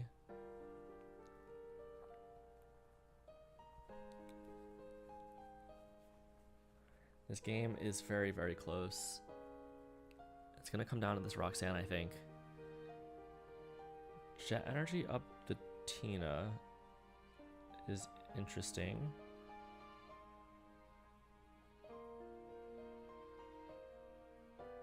Maybe they want access to this water energy in case they do hit Super Rod off the prizes. I guess that makes sense.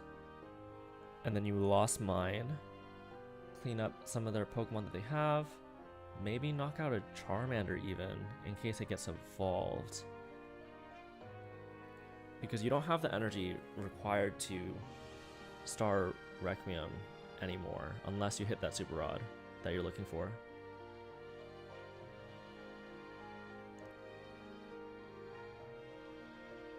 I think this seems pretty good too, though. Taking 2 prizes and leaving your opponent with two more Pokemon that can get knocked out by Sableye, and only 2 cards in hand. Does Togekiss have a response here? Can they find the return KO with anything? Oh, and they do find the Psychic Energy off the 2 prizes, which is huge. So even if the return KO happens, another Sableye is going to come through and take 2 more knockouts. This is definitely becoming a resource war now. Who has the resources to close out the game?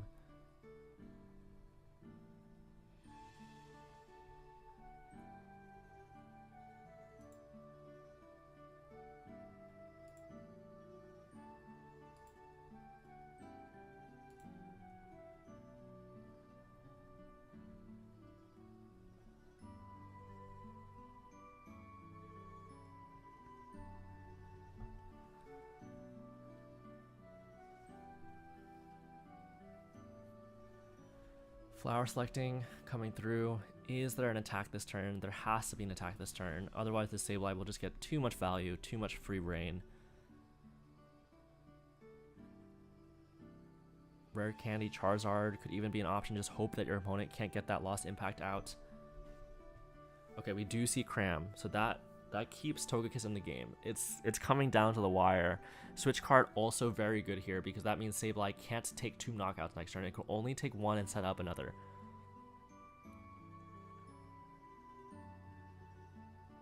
And we know that, oh man, we know that Sableye could knock out like Manaphy here, for example, or Charmander, and then set up a 2-prize KO, but there's also no more Sableyes to work with. No more Super Rods to work with on the side of Mr. Soda King.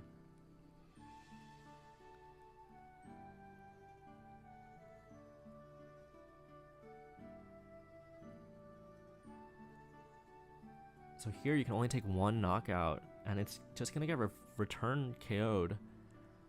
And then you're just going to have to close the game with Cramorant, I guess, but you're 1 prize behind. So maybe you have to knock out the Cramorant here.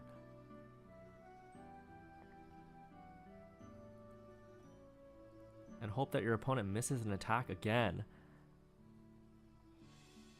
What will they choose? Will they choose to knock out a 70 HP Pokemon, or will they choose to knock out the Cramorant? They're going to go for that Comfey. Cramorant is going to live. Does Mr. Soda King find what they need off the prizes to keep this aggression going?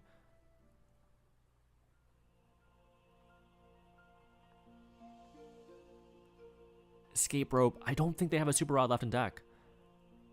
So I don't think they have another attack as long as this Cramorant just attacks.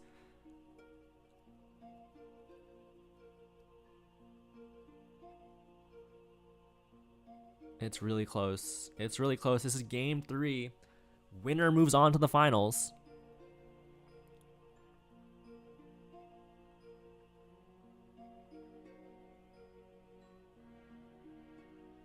Resources so low for both players right now. Nest Ball, what does Nest Ball grab?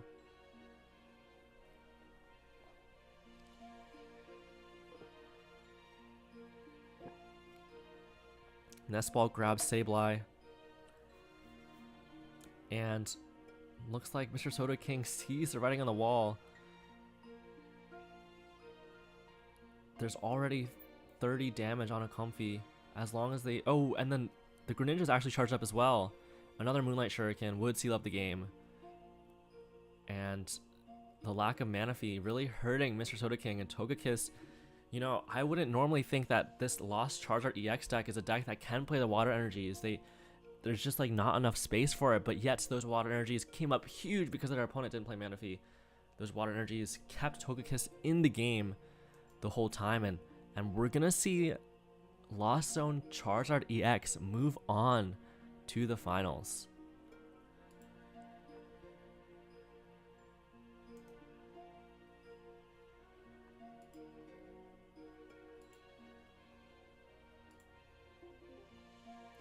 Okay, chat. Thanks for hanging out. Finals will get started shortly. I'm gonna go ahead and grab some water and run to the bathroom, but we'll be back in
Welcome back to the stream. As you can see, the match has already started. We're on to our finals of the EU late night between Sota with that Arc deck versus Togekiss with the Lost Charizard EX deck. Both players from Japan doing really well with neat archetypes that haven't been doing well here in the US. In that regionals that we just had, the first regionals of the 151 format, Peoria. But there is one more this weekend. We'll see if either of these archetypes start showing up here and there, or maybe even in the late night tonight, later tonight.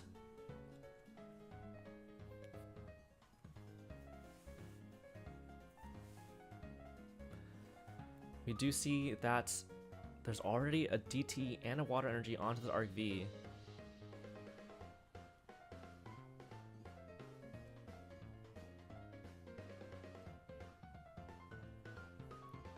It's on over to Togekiss' turn though. Cram potentially going to come through and do 110 to this Arc V.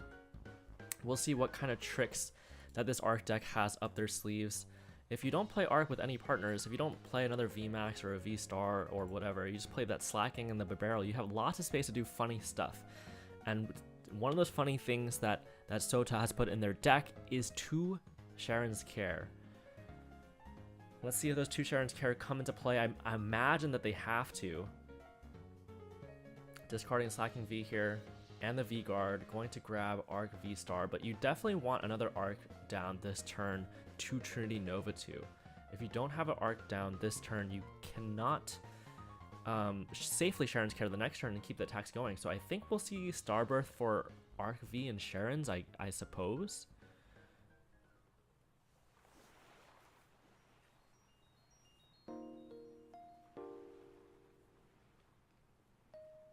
Yep. Oh, actually gonna grab Arc V and Judge. So basically Sota is saying, hey, my hand's kind of bad. I want to disrupt my opponent. They have 9 cards in hand. If I Judge, I could draw into Sharon's anyways.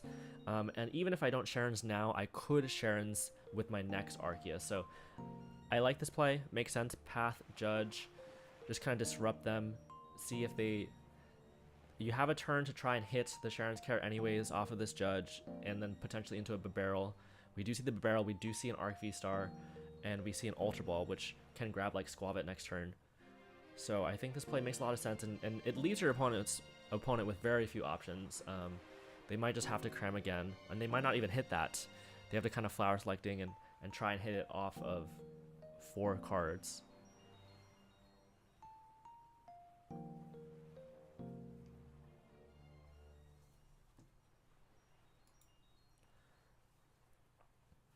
Also, stream, thank you again for your patience. We are streaming this from Japan, so it is a little bit laggy, but hopefully you can still see what's going on, what's happening on screen. Togekiss with the Comfy being brought up.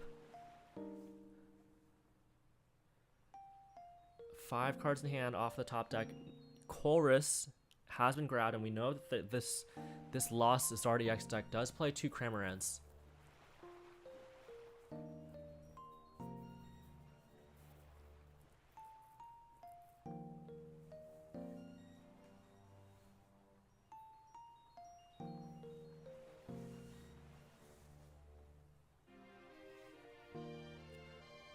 Seven cards now.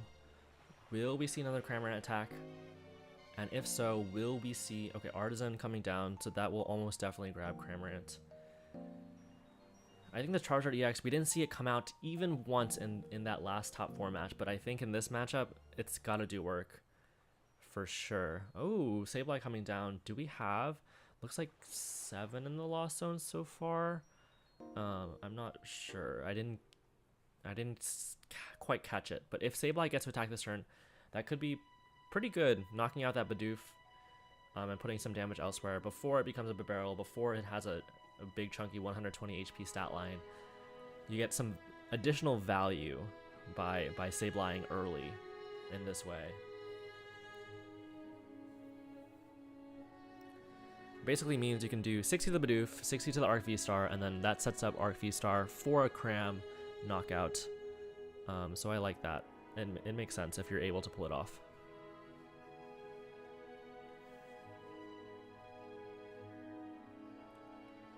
wonder, though, if we're going to see that Charizard EX come down. Feel like Togekiss plays that 2 Charmander, 2 Charizard EX line for a reason, right? We'll see if it actually ends up making an impact in this match.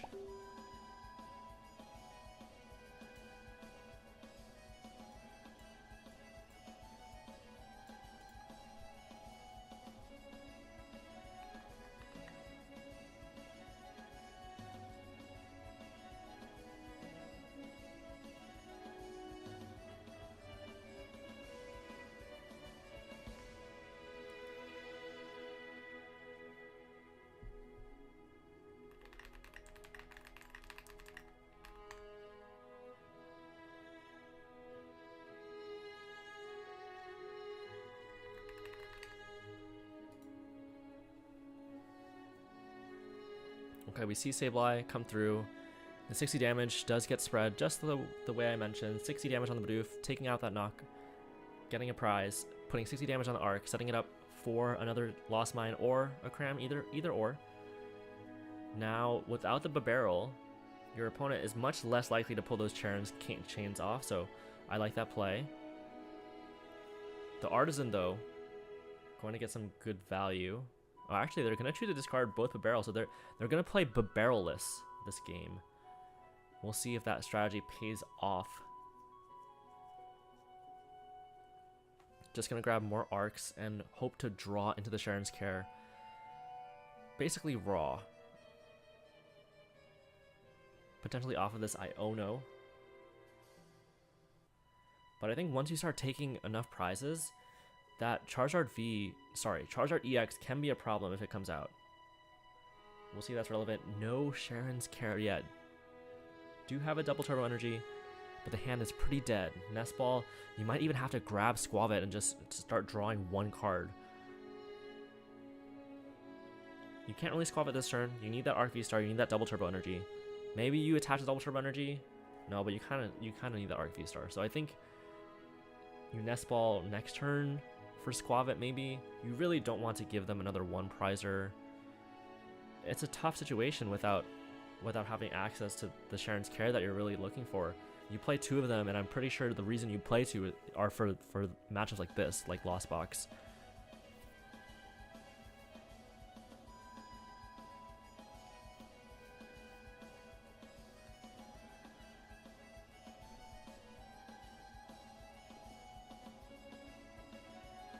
So the Sableye gonna get knocked out. Now, gonna go down to 4 prizes. Does the Charizard come out? I think that's what I would really like to see. I'd like to see Sableye knock out this Arc V-Star on the bench and Charmander to start getting set up.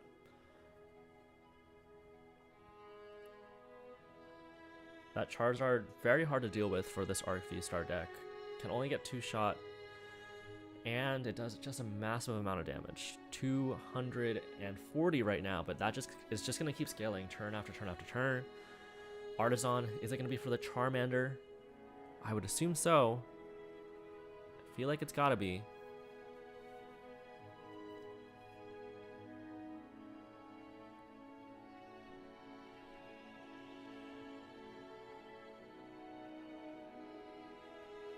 Does grab the Charmander. We'll see if it becomes a Charizard.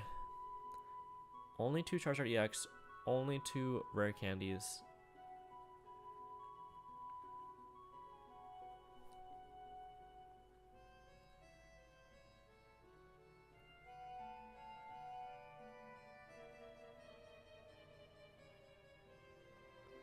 I believe 1 rare candy was in the Lost Zone there, so only 1 rare candy left and only one, I believe 1 Irida in the list to try and find that rare candy.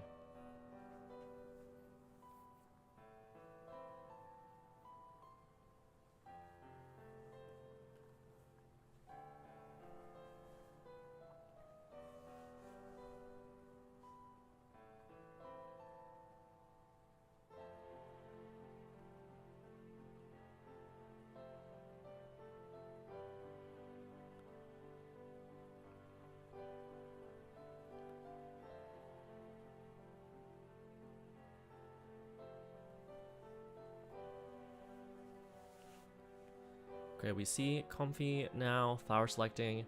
I believe a Sableye attack makes the most sense here. Sableye, knock out that Arc Feaster on the bench, go down to 3 prizes.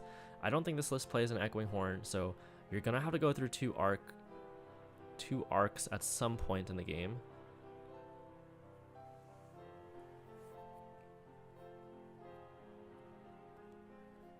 It's gonna come down to Disruption, I believe. If this Charizard EX never comes online, I think this position is pretty good from the perspective of an Arc player. But if the Charizard EX does get seen, Irida thrown away actually. So the chances of getting that Charizard EX are looking slimmer and slimmer by the minute. Oh, and there might not even be a Sableye attack this turn. That Cram coming down. Let's see, where do they get the Sableye? No. So no gate, no Psychic Energy means the Cram has to come down, has to do 110 to this fresh Arc V-Star. Ooh, Boss's Orders. Okay, never mind. Sorry. I spoke a little bit too soon. Boss's Orders gonna come through. Cram gonna get good value here. Cleaning up this knockout, leaving your Sableye on the bench. I think this is a really good situation then, in that case. But still, anyone's game. Disruption can play a role in what happens here. Sharon's Care could definitely impact it if it comes out, if it's seen at the right time. There's an interesting question here. Do we judge our opponents to prevent them from trying to get Charizard, or do we just boss up that Charmander and just straight knock it out? That could be an option as well. If you're really scared of that Charizard coming through, it's going to start to do 270 starting next turn, and 270 is just a little bit too much for you to deal with. 270, I mean, it doesn't knock out at Arc V-Star, but it will get cleaned up by a Sableye, so maybe you just boss up the Charmander and then save the judge for next turn. But if you judge this turn, you could potentially hit a Sharon's Care, so that's an option for sure. Okay, the Charmander is going to get bossed up. This is definitely the safer play.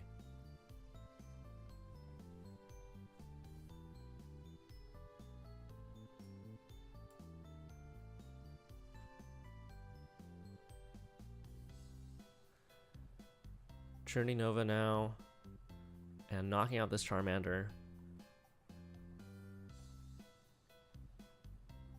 I think this play makes a lot of sense, because I think if Togekiss doesn't get a Charmander out, I think there's not enough gas in the tank to be able to work your way through 2 Arceuses.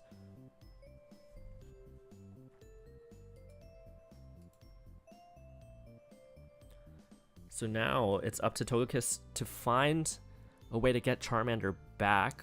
There might be another one in the deck, so you could just Artisan again and hope your opponent doesn't have boss, and then just cram this turn, I suppose. Ideally, you'd want to Sableye and spread like 10 damage on both, but you have enough time. You don't need to do that this turn necessarily. So I think it's all just going to come down to Artisan for Charmander. Can you find the rare candy Charizard? And there's only 1 rare candy left in the deck, if I'm not mistaken.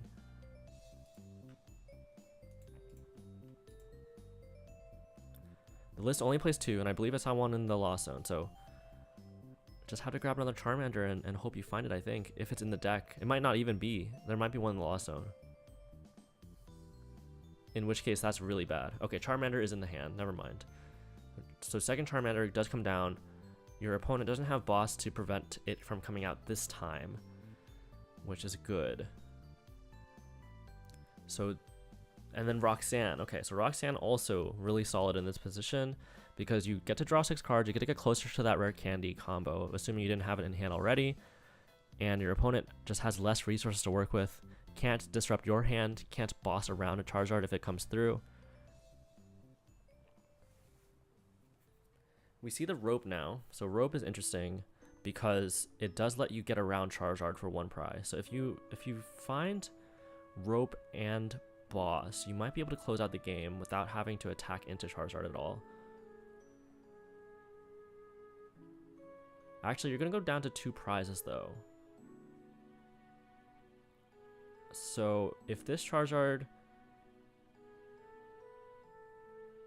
Yeah, your only hope, the rope doesn't do much really. Your only hope is that Charizard doesn't, like, rare candy is prize, or they can't draw into it or something.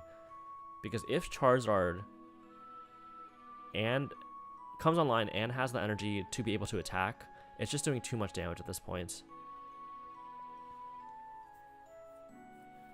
But they have exactly one turn to make that play. So still anyone's game. Rare Candy, Lost Owned, Irida, Lost Owned. Looking for one more candy. They could squav it for one and try and find boss's orders.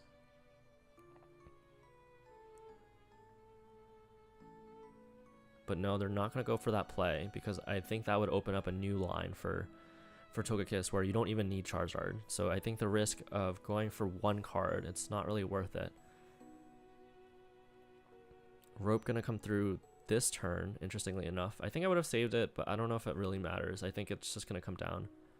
No, actually it does matter, because if Togekiss doesn't hit the Charizard this turn, but hits Charizard next turn, you would need Rope to get around Charizard. Oh wait, there's no...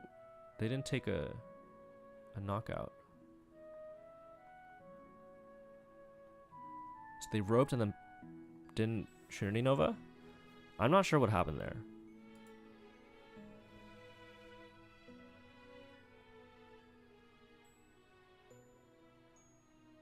I mean, from this position now, you have a lot of options. You have a lot of time to find that rare candy. You just need to make sure you don't deck out in the process.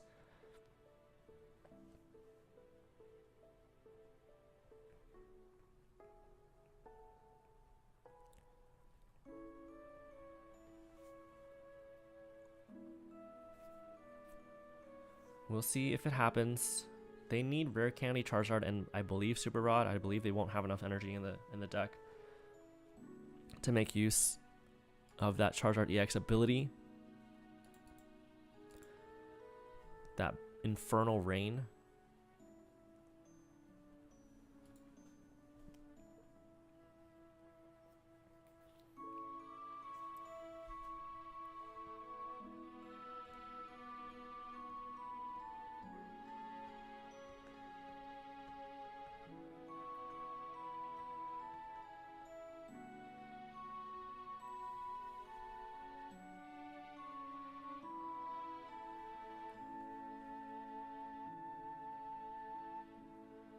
Okay, we do see Cram do 110. Charizard hasn't come out yet.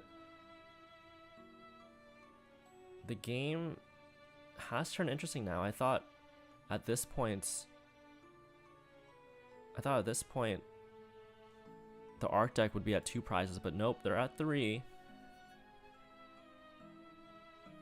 So it looks like the Charizard isn't happening. Rare Candy could be prized, or it could be in the bottom 3, or there could just not be enough fire energy to utilize this Charizard. And we see the Squovit potentially coming down. Squovit does mean that you might not have to take 2 knockouts on 2 Arc V-Stars. You could just Lost Mine and knock out the Squovit. I don't know what resources. With the lag, it makes it hard to keep track of... Oh, Iono. It makes it hard to keep track of how many energy and how many Super Rods are in the discard pile for Togekiss. That is definitely a key factor here. It's going to be all about the resources. Do they have enough resources to get through these Pokemon? Like 2 Sableyes at this point back to back would win the game, as long as there's no Sharon's Care from Sota.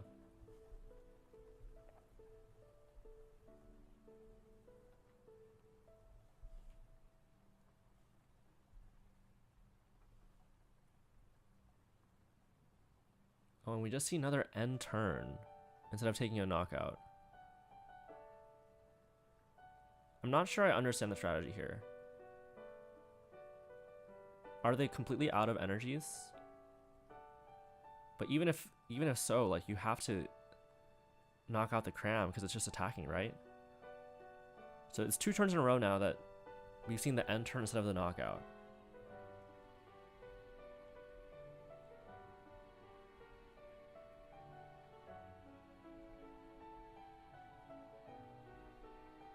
I guess they don't want the Charizard to be doing 280, but that doesn't matter if your arcs are getting damaged. So I'm a little bit perplexed about the situation here. I guess they wanted to boss up the Charmander before taking a knockout, but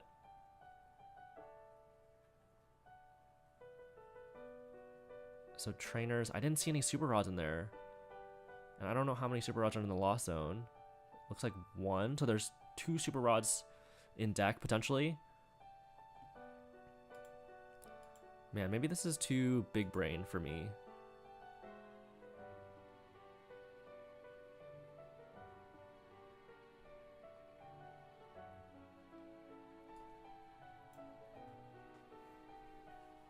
Boss's orders up the Sableye. Nest Stash.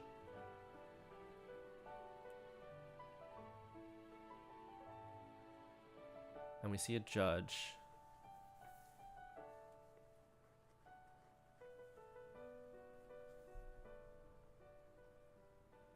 Bring up the Arceus and then Trinity Nova. So now they're finally going to take a knockout. But couldn't they have just been taking knockouts this entire time? I don't know. I think so. Like I don't see what the advantage is of not taking knockouts. And like not knocking out the Cram instead of just ending turn. So I have to imagine it's a misplay. Chat, if you know, if there's some big brain strategy going on of why there were 2 turns of not attacking, let me know, because I would love to know.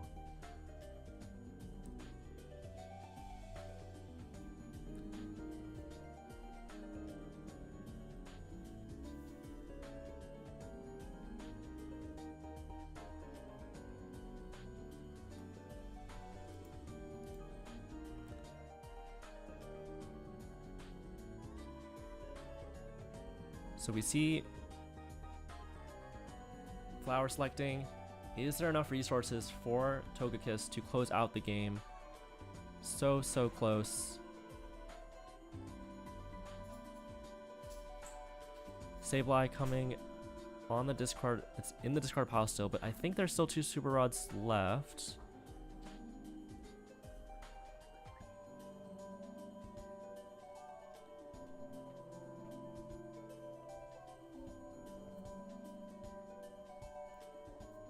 Hard to tell with the lag what resources are exactly available, but there is still a Cram, and Cram sets up 2 Arc V-Stars to close out the game.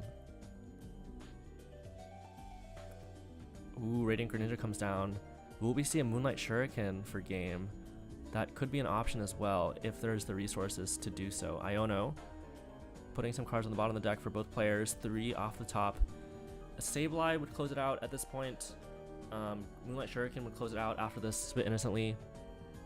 But there's only going to be 1 turn left to make that play. So even with 2 turns of passing,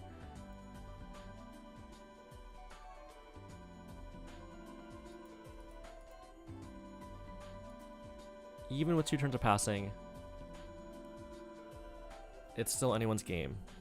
It comes down to the resources entirely.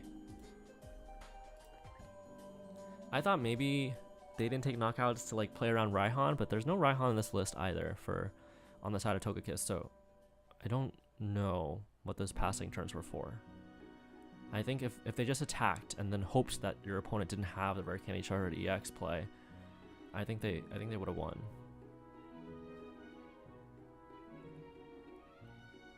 Ultra Ball for Spiritomb, Nest Stash for 1.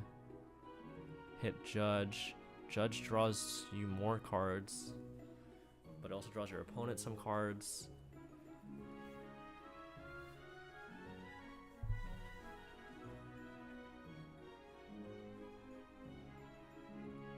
This game really close. I have no clue what was happening in the middle of it just a couple turns ago. I have no clue what their strategy was for just passing, but either way, it's still anyone's game. I don't know what resources that Togekiss has access to still.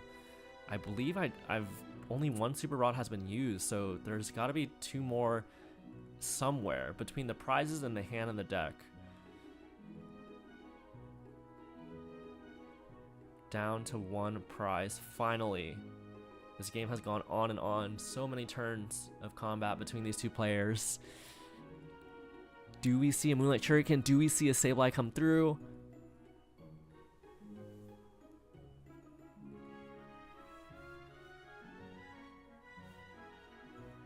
Is there even a Mirage Gate left? I think there might be one.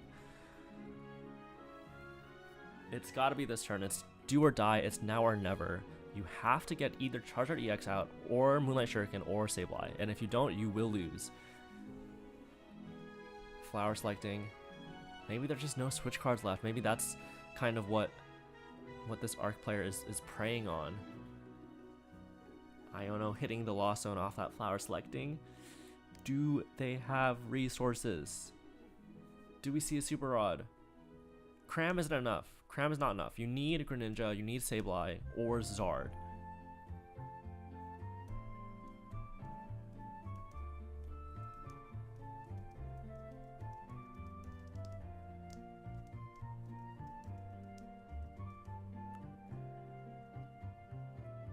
Lots of energy in there. Okay, we do see a Super Rod. Are there any draw supporters? Is there a Chorus left? One Chorus in the discard only. One Zard in the discard. Do we see Sableye Psychic Energy into Chorus maybe? I didn't see what was chosen, but given that there's only 4 cards in the deck, they only chose 2 cards, which I imagine means Sableye Psychic Energy. Concealed cards, so they might not have a Chorus, they might just have to draw into it raw. Did they get their Sableye Psychic Energy? I believe it's only like a 25% chance to draw 2 out of 4 and having those 2 be perfect. They're thinking it through. Do they have it? Rare Candy? Are there energies in the deck? But you can't deck yourself out either. So you can stall the turn. Infernal Rain. Oh, and then the concession. Okay. Yeah, I don't think there was energy in the deck, so you found the Charizard, but a little bit too late. There was no Sableye Psychic Energy combo, and even with passing 2 turns, they were able to win. Shishia takes game 1 in this finals, in this crazy finals. I mean, maybe the strat's too big brain for me. They won anyways with passing 2 turns when they could have Trinity Nova'd. Chat, if you know what the strategy was, let me know in the comments. It might just be it's over my head, but clearly they knew what they were doing because they won the game anyway. So maybe they're just kind of flexing and showing off that, hey, I can pass for 2 turns straight and win anyways. They're up 1-0.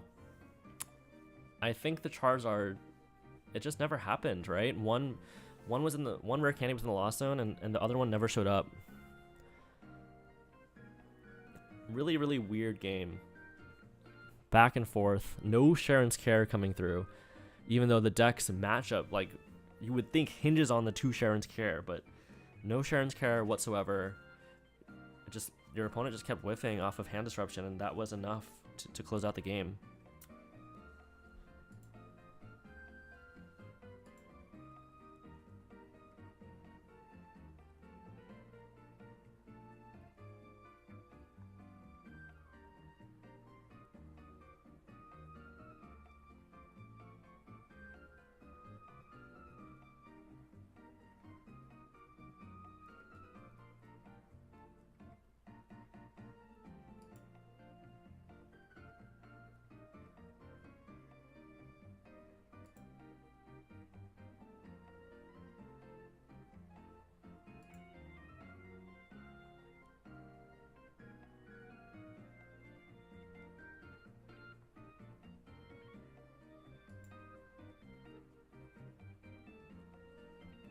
Okay, game 2.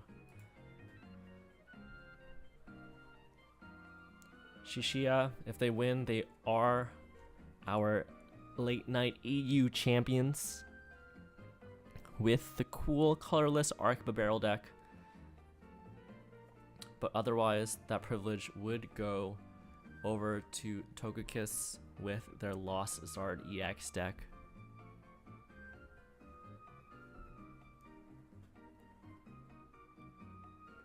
and we see an instant concession because I believe it wasn't correct, like which player was going first. I believe that's why.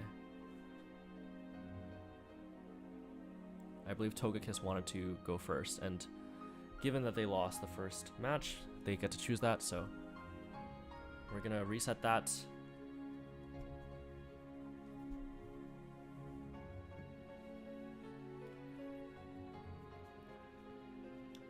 Chat, let me know who you think will win. Will it be the Lost Zone Zard EX?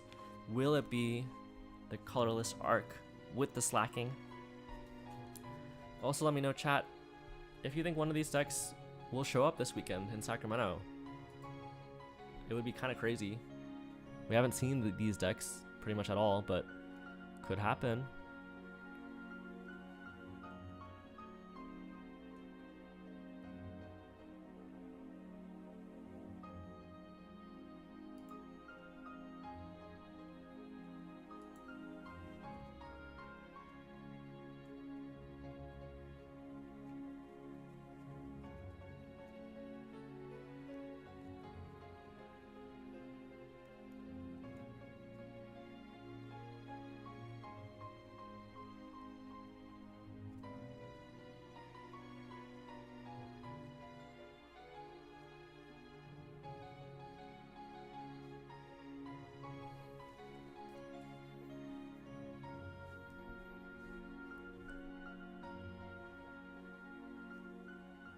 Hopefully these players will get into game.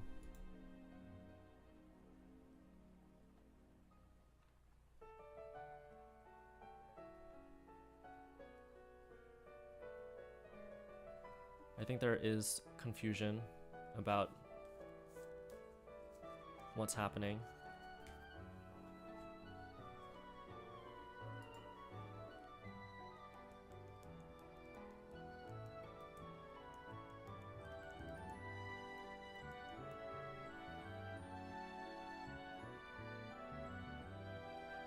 Let's just making sure we clear up the confusion between the two players to see what needs to be done next. I believe they just need to start the match over.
Okay, let's get right back into it.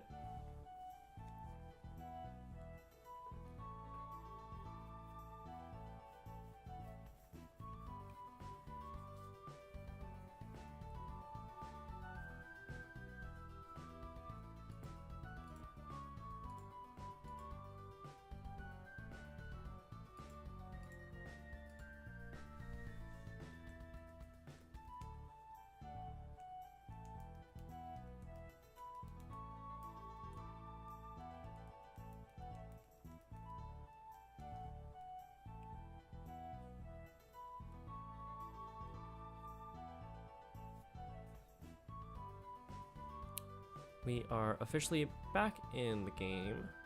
Hopefully it was correct this time. I believe Togekiss wanted to go first, and they are. So VIP pass, comfy. Spiritomb is a really bad start for this Arc deck because it is a 60 HP one prizer that you can kind of feed on, and that lets you kind of get around Arc V. And not only that, this hand is really awful.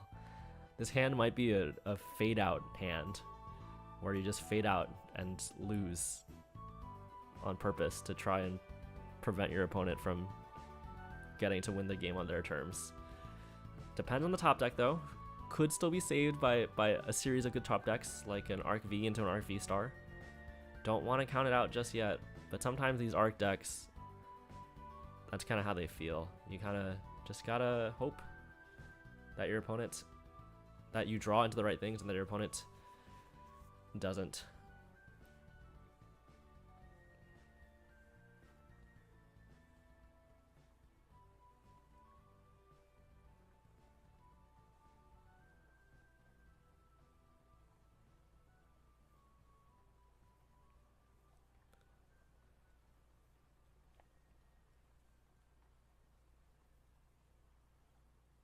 So we see flower selecting, we see a pretty nice board set up from the side of Togekiss, fire energy coming down to Comfy. Hopefully they don't bench lock themselves because Cram next turn would win the game if the hand stays the way it is, if there is no good top deck. Cram hitting the Lost Zone actually. Okay, so there's one Cram in the Lost Zone. The game isn't over yet. Oh, we see a Judge. Okay, huge. Judge could draw into Arc V. They're actually going to play the Pass the Peak, interestingly enough, which locks themselves out of Starbirth potentially next turn if they draw into Arc V and then have the V-Star. Gonna attach the water to Spiritomb. Okay, interesting enough. I don't know if I agree with that. I think you kind of just gotta Judge and hope you get Arc Energy. We see Nest Ball. Not gonna get punished for not having not having energy attachment because we do see water. We see no energy in the hand, so couldn't get an attach off anyways this turn. But the path might be tricky to navigate. Do we see the fade out this turn? Maybe that's why the energy was attached. We know one Cram's in the Lost Zone. Could just be fade out to prevent this Spiritomb from being a liability. But if you fade out this turn, this Arc V is going to get hit with Cram, most likely. Not guaranteed. One Cram's in the Lost Zone.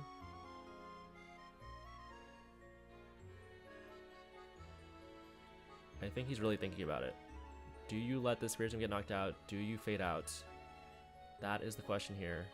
And just gonna pass, maybe let the Spiritomb get knocked out if there is a Cram. But you're really hoping that there's no Cram. You're really hoping that you have more time to attach an energy to this Arc V. Heavy Ball. Is there a Cram in the prizes maybe?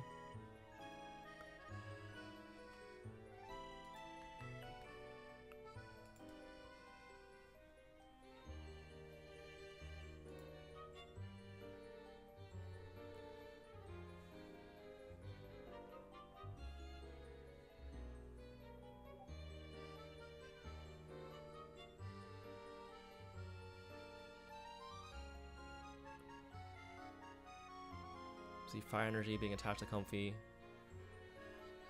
Retreating to another Comfy. Is there a Cram? That is the question. Is there a knockout?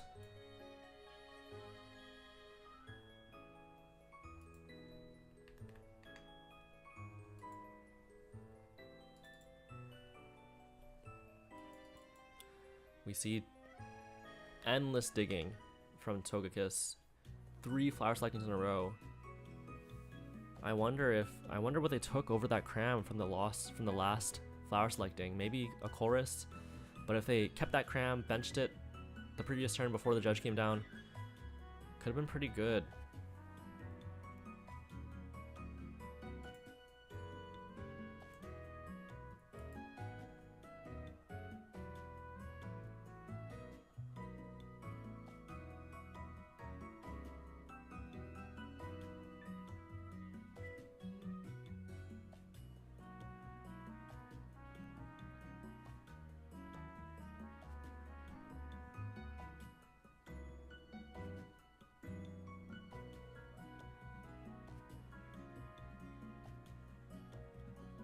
So Rare Candy up to Charizard EX. The Charizard EX finally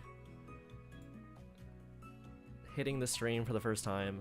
I mean, it was there at the end of the last game, but it did not get to do anything because there was no energy in the deck. Charizard EX, though, here in the flesh. And it's a safe time to attack with it. Your opponent doesn't play Melanie, so there's no way to kind of... Oh, an escape rope, even better. This is really problematic from the side of the Arc player.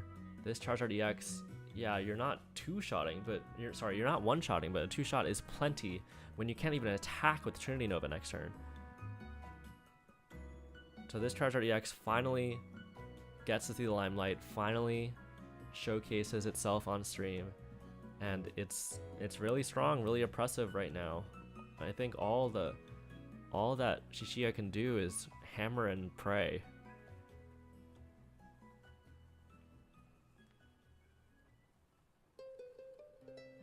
Maybe you even hammer and not play the Iono, but you need to attach energies at some point. So maybe you hammer, hope it's heads, and then Iono, and hope you get another hammer heads. Okay, Starbirth, though, is live now, which is really good, clearly. So you could hammer... Ooh, Tails. Okay, so your win conditions are looking really dicey right now. Really, really tough. What are we Starbirthing here for? Is it another hammer? Is it an energy?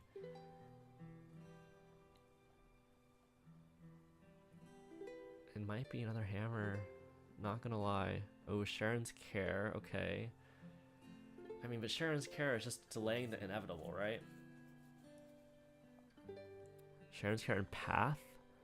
No, I don't think Path is right. I think you should Sharon's Care and maybe grab energies or something. You need to start attacking at some point in the game. Okay, double Turbo Energy and Sharon's Care. Makes sense to me. Sharon's Care up the Arc, bring up the Spiritomb. Your opponent doesn't have many cards to play with, so they're probably gonna just take a knockout on the Spiritomb. I like this play. I think it makes sense.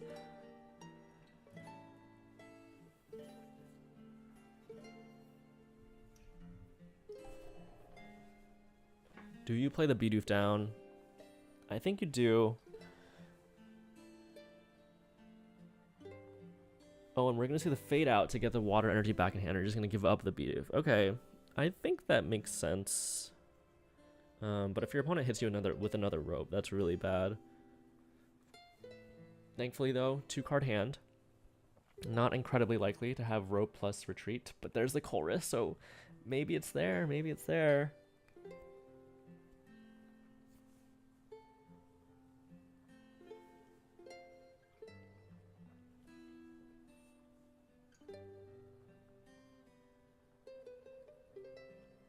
What do we see? Is there a rope? Is there a cram attack? Or is it just going to be a Charizard EX attack?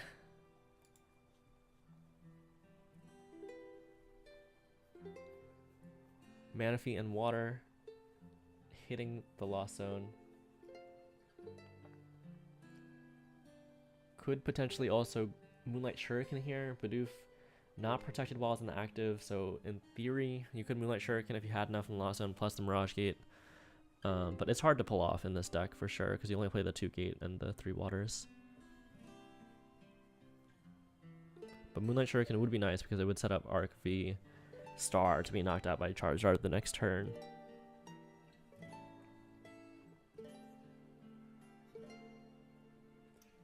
So Escape Rope would be good, Moonlight Shuriken would be good. But we'll see if either of those options come through. Jet Energy up a Comfey, so we might still see the Escape Rope.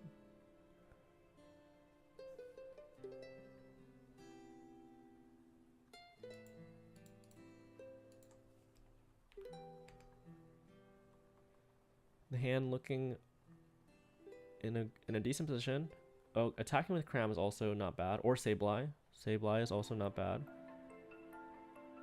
I think you just don't really want to attack with Zard, because Zard will get 2-shot by Arc, so you kind of want to force them to boss it up.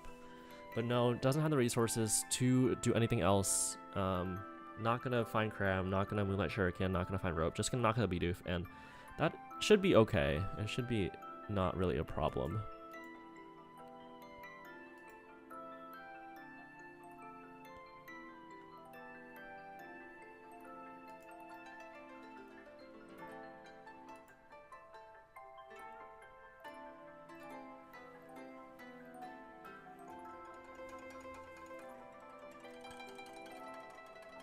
So we see Arc V-Star coming up, double turbo, water energy.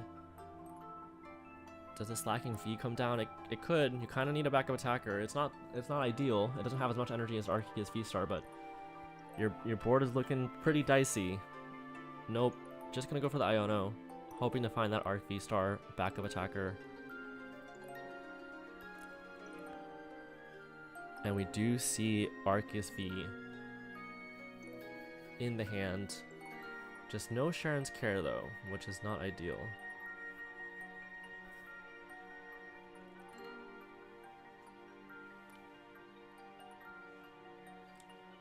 Actually choosing not to play another Arceus V down. Interestingly enough. And unfortunately from the side of the Charizard player, from Togekiss' side, your opponent hasn't taken any prizes. So even if you escape rope, you will not do enough damage to knock out the Arceus V. You're only doing 180 with that Burning Darkness. So I guess the best option here is to find an escape rope or something along those lines and attack with Sableye or Greninja.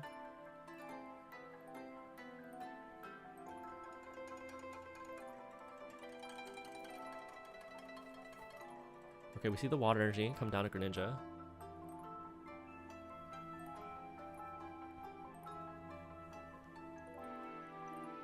I think you don't want to retreat though, because you only play 2 gates. So if you retreat, you're probably not going to ever Burning Darkness again, which is not ideal.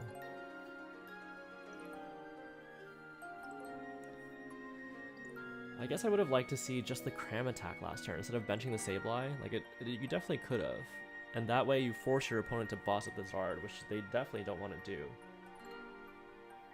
But now, because they got an attack off onto the Zard with a fresh arc, your Zard just loses so much value that it would have later on in the game when it gets to do a lot of damage. Okay, we see the Mirage Gate coming through onto Sableye instead of onto Greninja. I'm just gonna see a Burning Darkness instead of a retreat. So this game, it's still anyone's game, really. The Charizard not the superstar that it needs to be in this matchup, because it's only doing 180. It's really best later on in the game, but right now, trading 2 for 2 with an Arceus, not ideal.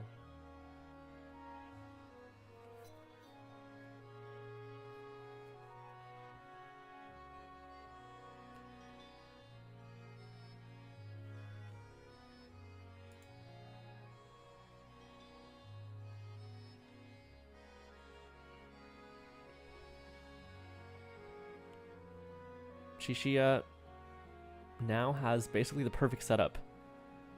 We did see a Bidoof get knocked out earlier, but choosing not to bench another Bidoof means that your opponent has to go through 3 Arceus Vs now. As long as they get out 1 more V-Star, that might just be too much health to deal with, assuming that they can't get another Charizard out. And it's going to be tough, only 1 rare candy left in the deck.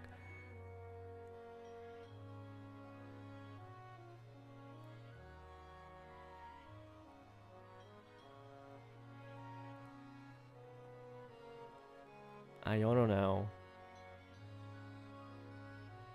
The board setup looking pretty strong though. You could Iono them into a Sharon's. Nope, no Sharon's, but there is an RV Star.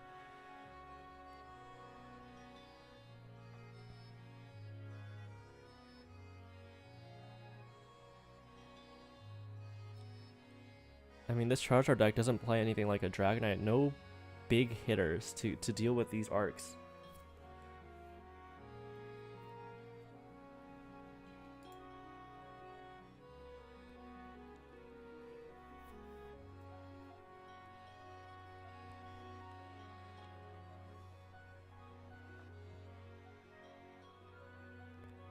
So you get to clear this first arc V-Star, but how do you deal with the other 2?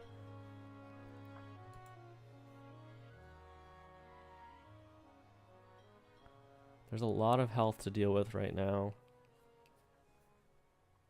Chat, I think we might just see a Shishia 2-0 here from this position. From this board state.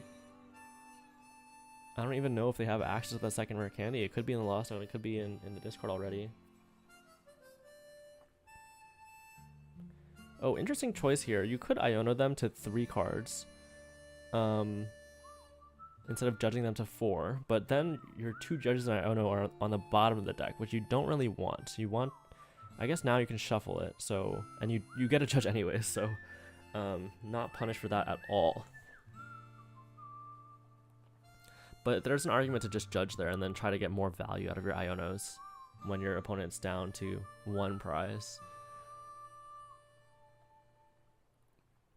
But I think this is looking really, really strong for Shishia. There's no big attacker to deal with these arcs. None at all.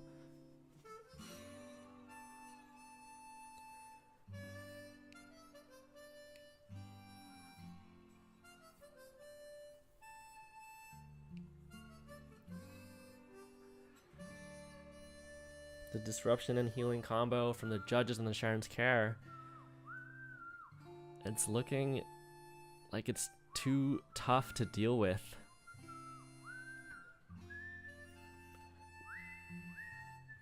Togekiss is being put on a timer. Has to take their 3 prizes somehow, some way. And the only way I see is through another Charizard. And that can only possibly happen if there's another rare candy available, which there might not even be. I didn't keep track of what cards hit the loss zone, and they only play 2 rare candy.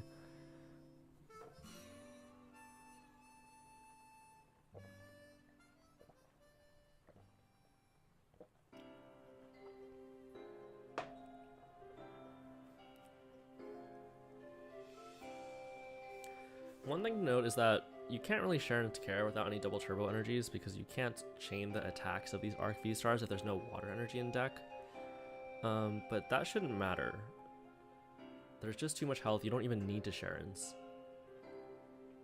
120 per turn is not enough. You could put both of them at 130, but even Moonlight Shuriken at that point would only put them at 220. So if you attack next turn with Sableye 130, attack next turn with Sableye 130, then Moonlight Shuriken, and then your opponent wins the game right after that.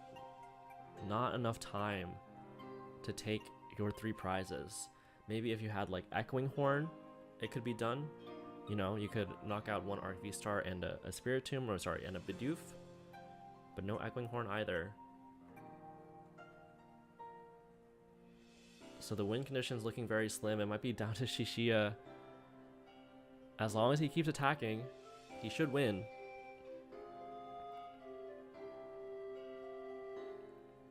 That being said, never say never. We did see Shishia pass for 2 turns previously in the past match, so not quite over yet. Let's see how this one plays out.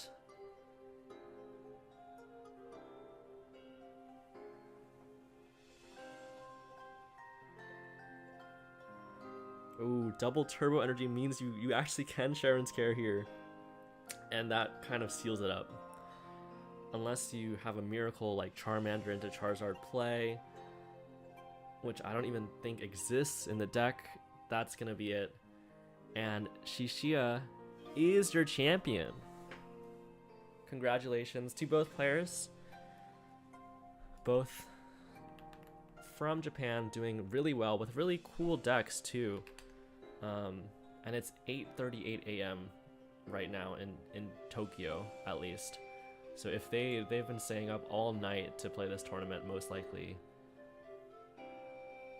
Thank you to them for playing it out. Very impressive showing. Very cool decks. I'm curious to see if we see either of these decks in the later tonight, or in Sacramento this weekend. Congratulations again to Shishia, but cool decks, cool game. And that'll be it from me, chat. Thanks for hanging out. Thanks for joining me for the EU Top 8. I'll be back in a couple hours, I think about 4 hours or so, to cast Late Night NA. Hopefully you're already playing in that one. It's starting. It already has started. And that'll be all from me. Thank you, chat. Thanks for hanging out. See you